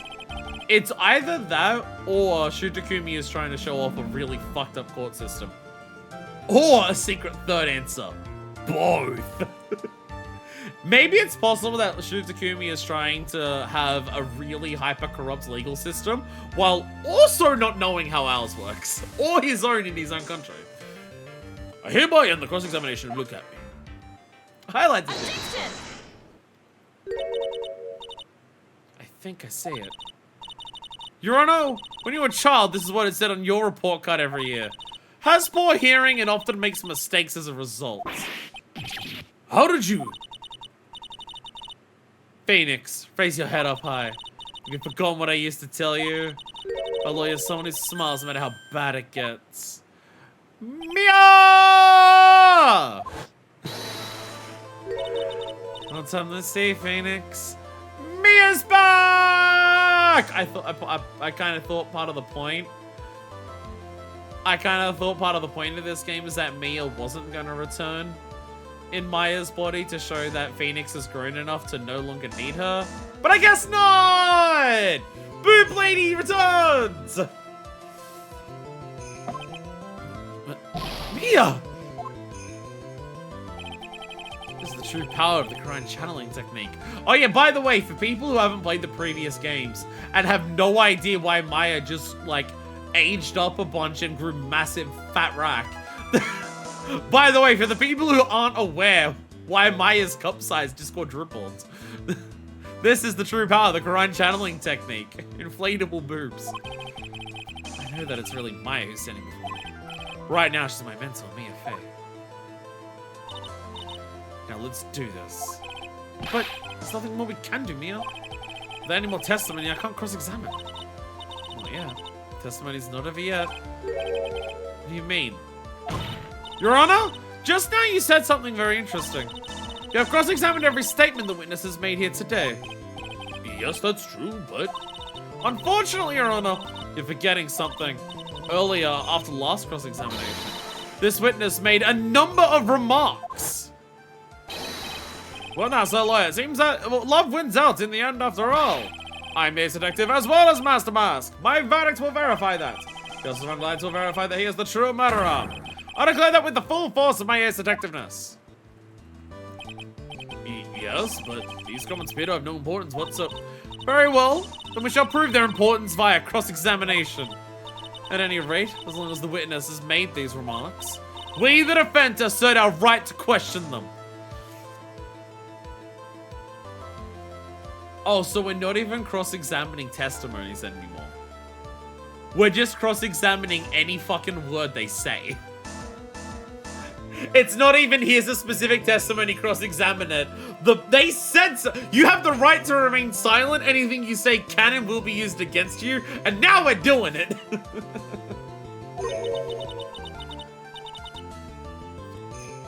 Is that alright with you, prosecutor? Is something the matter? Mr. Godot? Ah, nothing. Are you also confused why the lady next to me grew a foot taller, aged a couple of years, and grew massive tits? I'll explain it later, Godot. Don't worry about it. That's why I always tell you to shut up and directly ask the questions you ask, of expanding on your own thoughts. Yeah, Luke is like so full of himself that he feels like he can get away with it. And we're going to use that against him. Something we haven't done this franchise so far, which is surprising. Also, Leia, it looks like you weren't up too late. Do you think such falsehoods would do anything to me? Look at... Let's hear it. Huh? It's true that the witness made some remarks. So then, let's hear this last bit of cross-examination. The Vasquez and AA1 was a pro at it?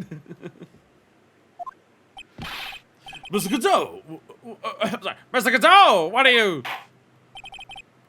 Very well then. Mr. Luke at me. Yeah, like, that's like, yeah, just like a person who just like actually shuts the fuck up. To be fair though, not even the person who's innocent of the murder here, Ron, is like capable of shutting the fuck up. So, very well then, Mr. Luke at me. I'm going to allow the defense to cross-examine your earlier remarks. I'm going to like to hear why you declared the defendant be the true murderer. So please, give us one last bit of testimony. Phoenix, this is it. It's the absolute last chance. Yes, Chief.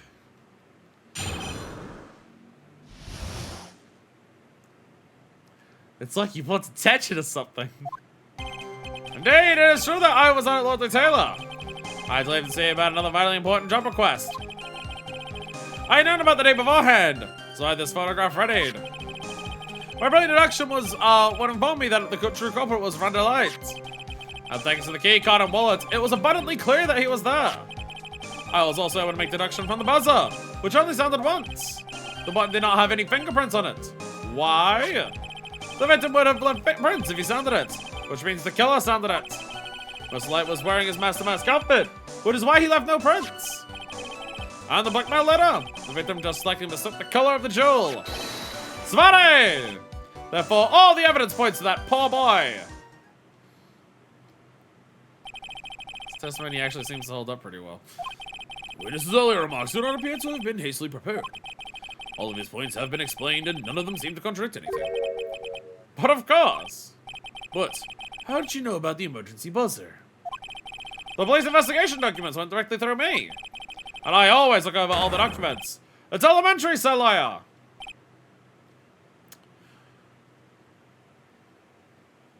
Yeah, but there's something you brought up earlier that you could not have known as well. Are you gonna make even more trouble for us now, sir lawyer? We don't allow any of your usual shenanigans, Mr. Wright. Yes, Your Honor. We cannot postpone Luke Gampy's trial any longer. This is your last chance. Hang on a sec, just one chance? Huh. It seems that the party's about to begin. Well, Phoenix, is any evidence that contradicts that testimony? So it would seem. What do you mean, so it would seem? Listen, Phoenix, putting out contradictions doesn't always mean you have to present evidence, does it? At any rate, this is our last chance. If you can't point to case-breaking contradiction, you lose.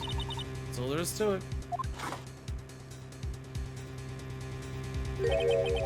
Cup number 17. The last cup. Seems our time has come to put an end to this trial. I find a fatal contradiction in this testimony. And I need to point it out without presenting evidence. Which means all I can do is find the contradictory remark, press it. Remember, you only get one chance. Okay, strong setup for a final moment of, this isn't about evidence. This is finding the correct statement and pressing it.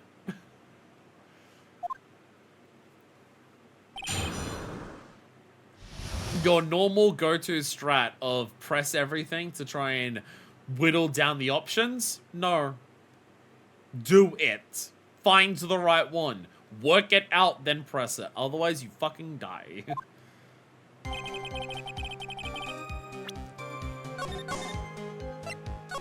Obviously, we'll save. It's true that I was not at Lordly Taylor. I had to leave to see about another vitally important job request. I'd known about the date beforehand, so I had this photograph ready. A brilliant deduction was what informed me that the true culprit was Wright. Yeah, very unsettling telling you to save. Brilliant deduction was what informed me that the true culprit was from the left. And thanks to the key card and wallet, it was abundantly clear that he was there.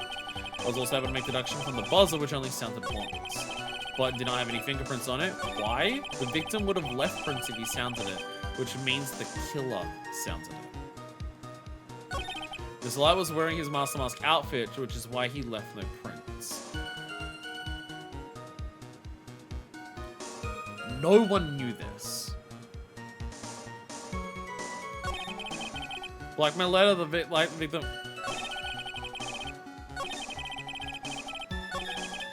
No one knew this. There was multiple moments in Ron's testimony of us being surprised because he didn't fucking tell anyone fucking anything. I believe it was specifically this one. I believe it was specifically this one. That both Phoenix and Godot pointed out, I was not aware of this either. I believe it was this. Mr. Atme, about that last remark. Objection! You still don't get it, do you, Wright? This isn't time to be pressing the witness on every little statement. I'm afraid you're the one who still doesn't get it, Mr. Godot. What? Mr. Atme, it seems you've finally admitted that you were in the CEO's office on the night of the murder. There it is. There it is! How can you say that? Let's review your testimony, shall we, Mr. Atme? The button did not have any fingerprints on it. Why? Mr. Delight was wearing his Master Mask outfit. Is that correct? Indeed! That's why I said my deductions are absolutely foolproof. More like your deductions prove that you're a fool. I'm sorry, whatever do you mean? For some reason, I'm starting to get real thirsty. When exactly did we learn the fact that Ronzo Light was dressed as Master Mask when he went to the scene of the crime? That was... it was Just a few hours ago, back on my sixth cup was looking at me with a cold stare. Huh? Did I forget to mention it before? Again, he revealed this earlier. Not with this statement, but there were statements earlier that were just like, the first time we learned about this was during Ron's case, while you were next door. There was the blackmail, the fact that he stole data. None of us knew he stole data until now, and he knew that he already knew it. Look at me was already talking about it. But this is the one that proves that he was in the office. Did I forget to mention it before? These courts have such thin walls. I just heard it. I'm sorry. I just never had a chance to mention it up until now.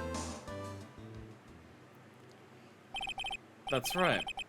The defendant had yet to tell anyone else this fact before this morning. Therefore, the only people who should know this are those who have been watching this trial.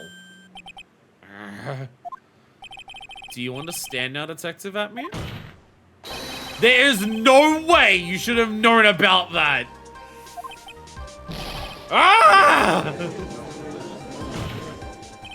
You were in the next courtroom being tried as Master Mask. So then, enlighten us. Just how did you know about that piece of information? Come on, this detective must have known about it. He probably had plenty of chances to find out beforehand. Objection! And it's those chances that I want to discuss next. That night, Mr. Delight was wearing his Master Mask outfit. There is one and only one way for Detective Atme to have found that out. Only one way, you say? Please recall, if you will, Mr. Delight's testimony. When I entered the office, the suspicious shadow there. For a second, my client witnessed the real kill. Objection! But Mr. Delight never saw his attacker, so there's no way to tell whether or not the real killer was Luke Atme. Objection! Oh, they are just yelling at each other. They are just yelling at each other back to fucking back. It's with that statement that I'll turn this case on its head. Just what are you implying? Mr. Light saw the real killer, correct? Now, if you turn that statement around, it stands to reason that the real killer had also seen Rhonda Light. Impossible.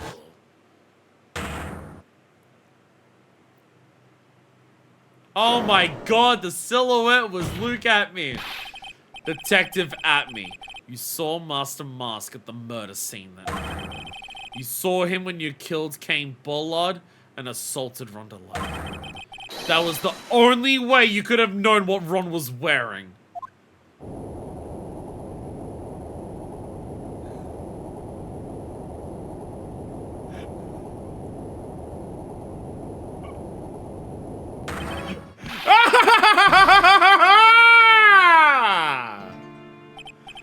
Take a good look, everyone! Unable to find a rival worthy of my genius, I was forced to create one by myself! Here I am, the tragic clown! That's the same line you gave yesterday. But I think there's a little more meaning behind it this time.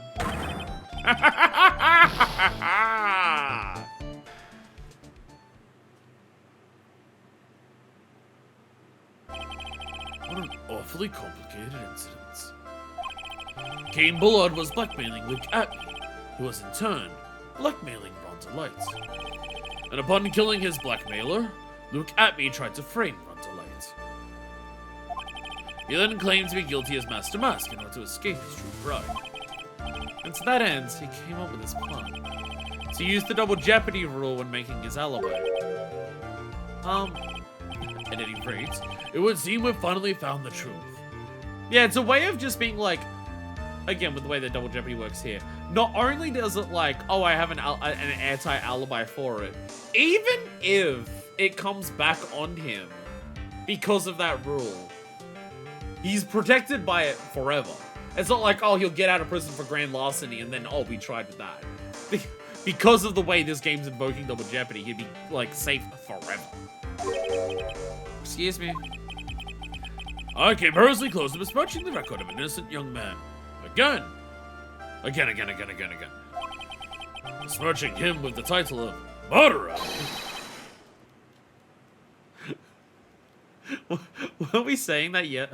Wasn't the last trial him saying that of besmirching him with the title of thief? Don't ignore me! Oh, I didn't realize you were there. Why wouldn't he be? About the verdict. I know. You never committed any murder. That's right. So glad you understand that. But I really am Master Mars! Huh? Things I saw yesterday. I'm innocent now, right? Is Ron gonna double jeopardy this? Is Ron gonna try and double jeopardy this? Oh. Well, as you said, double jeopardy. Now that you mention it, I've been careless. Careless? What do you think, Mia? As the defendant says, rule of double jeopardy is absolute. Again, he was only tried with stealing the shitty fucking vase. He wasn't tried with every Master Masquerade. He was tried with the vase, which he didn't do. There's still the 4 other... Whatever. The defendant can never be tried twice for a crime in which he was once found innocent. Then, Master Mask is really innocent? It would seem so. For now. For now? Now then, this court finds the defendant not guilty!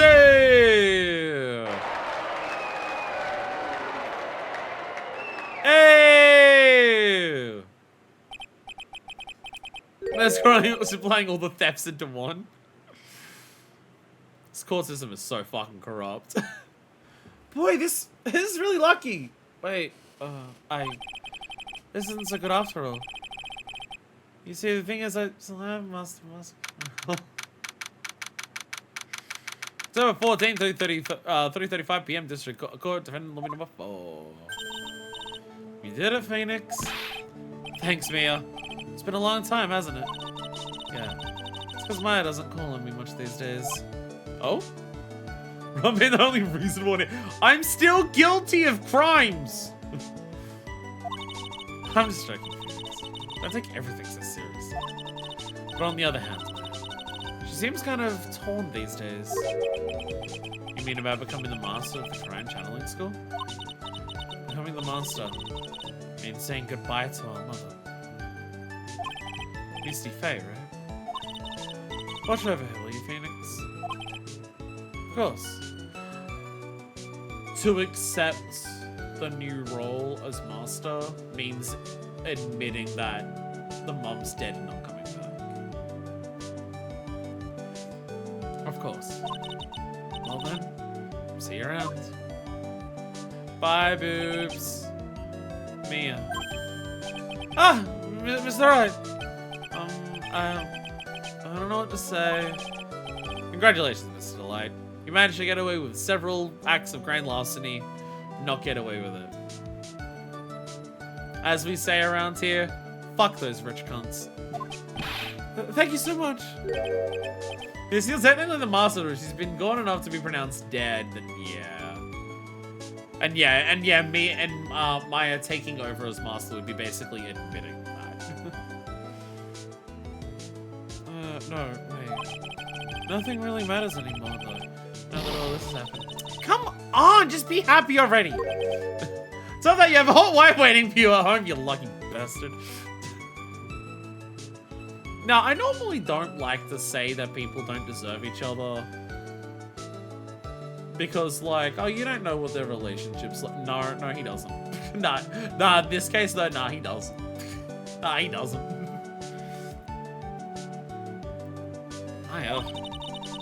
You've been cleared of murder charges and got off as Master Boo. In exchange, I lost everything. Huh? What do you mean? Stealing security information from KB Security, becoming Master Mask? I did it all for one reason. For her. I mean, your wife, Desiree? She hates criminals more than anything. Come to think of it, she was once held hostage by some robbers, wasn't she? She always said how she hated stinky criminals. I knew that, but once I got fired from Gambit security and lost all the money I had, she wouldn't have any reason to stay with me. I thought she'd leave me for sure. So that's why I became Master Mask. Yes, but it's all over now. A broken bowl can never be put back together. Ah, but a broken vase can be put back together and then broken again and then covered in paint splotches and then put back together correctly. So you're like 2/5 on the way to that journey, my guy. You're fine. That's not true, right, Nick? Right. Really? Can we go back to the way things were? You'll be fine. And Nick can prove it. I can? Kinda wish you would check with me first. Just a light. Even if a bowl is broken, there's always a way to put it back together. Okay. I know normally I ask about these because we want the happy ending. But I don't know if I want to convince Ron that he can get back with Desiree. I don't know if I want to do that. Because, like, why would she? Why would she? She hates criminals. Okay, can I double check? Am I doing... Is it the photo or the urn? Am I doing the photo or the urn? Because you only get one shot at these and I can't save it. The photo or the urn or either? The urn? Okay, good. Take that! The sacred urn. Desi was the one who found this. Desiree, your wife. She's always believed in you, Ron. That's why you'll be fine. You don't have to worry about anything. She brought it in for us, didn't she? She literally brought the urn because she found it. Yeah, in the first trial. Yeah, she like was the one who actually brought it to the courtroom. You don't have to worry about anything. Ah, there you are. Miss Light. Good day, Ronnie. You were innocent. So happy. Thank you. I appreciate it. But I suppose you don't want anything more to do with me, do you? Ronnie, why didn't you talk to me about what was going on? I had no idea you quit KB security. I never imagined you were really Master Mask either.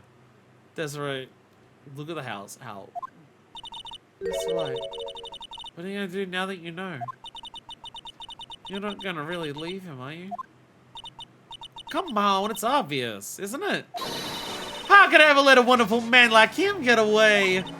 After all, my bike's really fast. So fast there's no way he could ever get away. But didn't you say that you hated criminals? Huh? Oh! Only hate people who act all cowardly and sneaky. By the detective. Let's see. I don't. My Ronnie went and declared his crimes before he committed them. Like a man. People will do anything to justify shit to themselves. My God! I just love a man who's so chivalrous. Desiree deserves Ron. Ron does not deserve Desiree. Yeah, look. Alright, okay. Chivalrous? I knew I was right about you. Every day I spent with you was filled with thrills and excitement. Desi. With my fast bike, we can steal anything. Oh, God, no. Desiree, you really do love Ron, don't you? Stay tuned for the next case. Where it turns out that these two have turned into the next Vicky and Vance. Fucking Christ. Nicky boy. Yes? Really glad I asked you to defend my Ronnie. Thank you so much. I'll never forget what you've done for us. Oh, well, take care of yourself. You too, Nicky boy. As your lawyer, I'm going to go into court and say, la la la, I can't hear you for a bit. I can feel my face going. Mr. Nick! Mr. Meyer, congratulations! Talk about bad timing. Mr. Nick, how could you? With another man's wife in front of Mr. Meyer? I'll never forgive you, ever!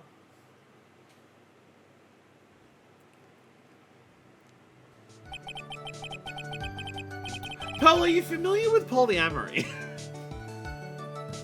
So just as the case came to a close, so too did my consciousness. Ron said a broken ball can never be put back together. But I know that's not true. I mean, just look. Yay! Yay!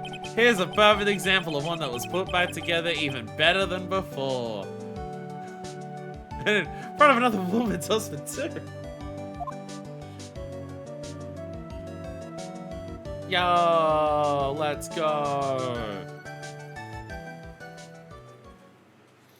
I have my misgivings about this case, don't get me wrong. I'm gonna not look, don't look. Chat, we're not looking! Chat, don't fucking look! It's spoilers, Jesus! Don't look. Don't look. I know it was like Maya Mia and they were like fully out, but don't look. Don't look. I definitely have my misgivings about that case. Again, the investigation run... Ace Attorney, as a franchise, has to... because of, like, what it's... Like, it's just its thing that it's doing. I remind myself to remind you, but then you did the forget.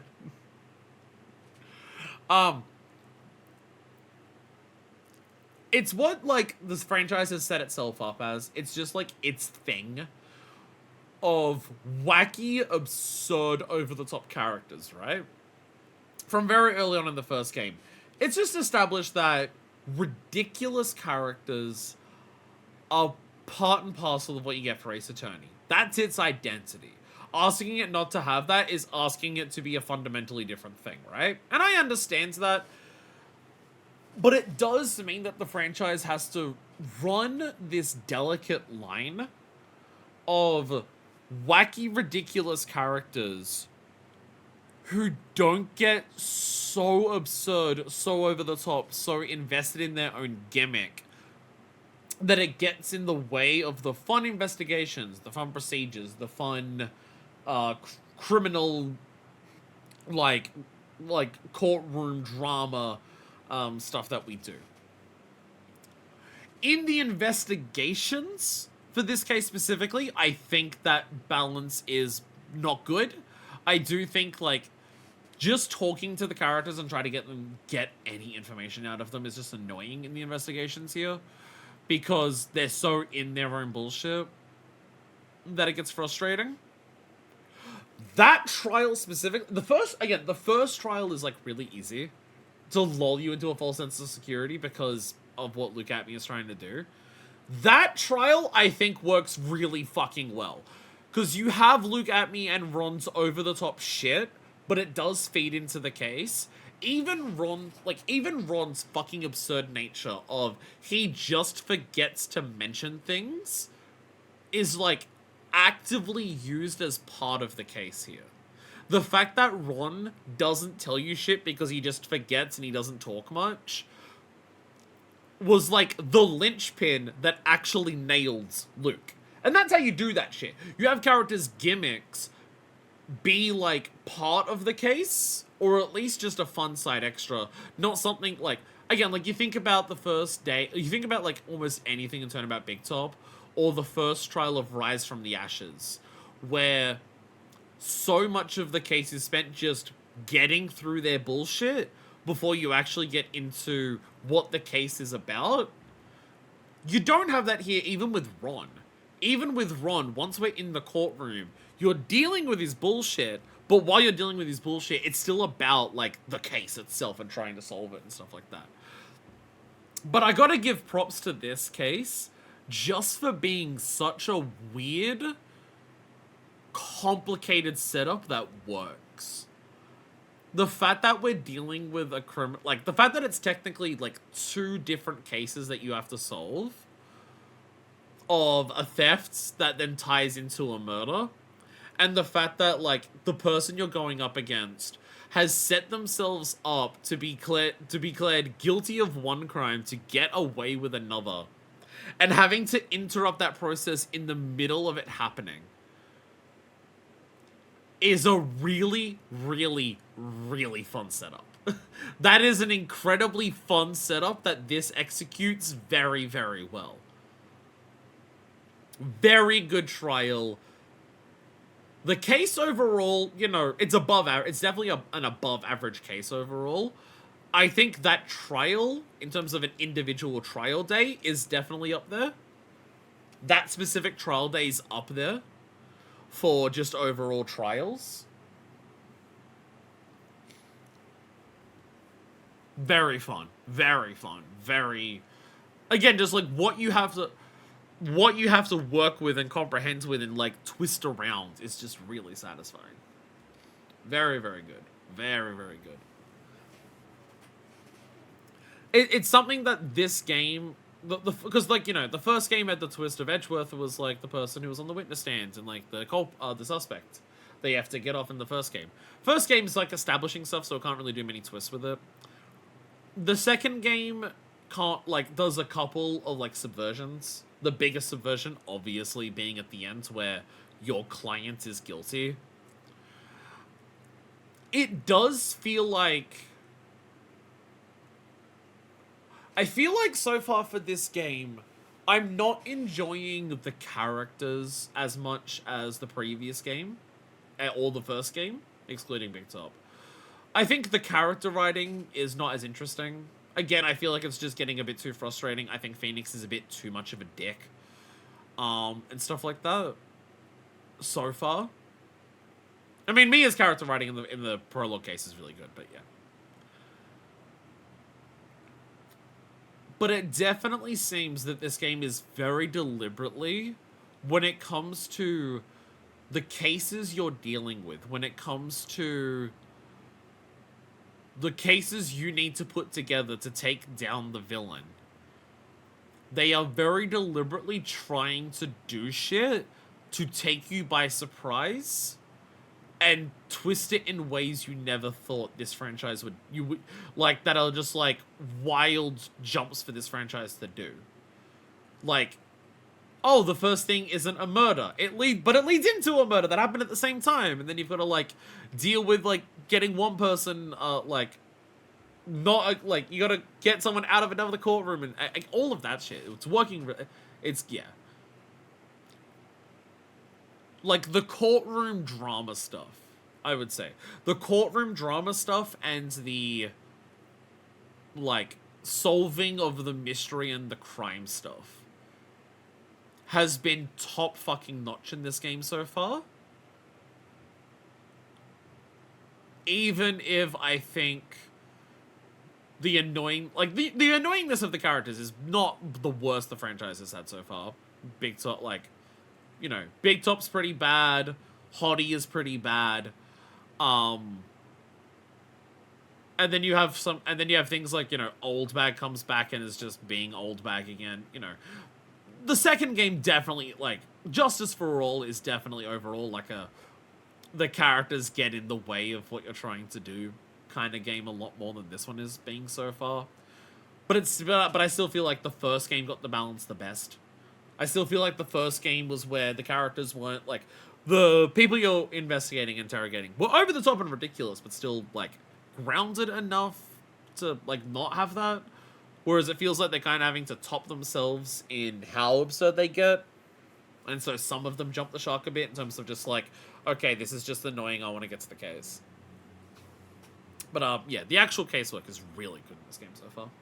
But I will end it there. Thank you all so much for watching. Next time, episode 3, which now I don't know what it is, because for the first time in a long time, I have covered my eyeballs. Thank you all so much for watching, and until next time, this is version 2, signing out.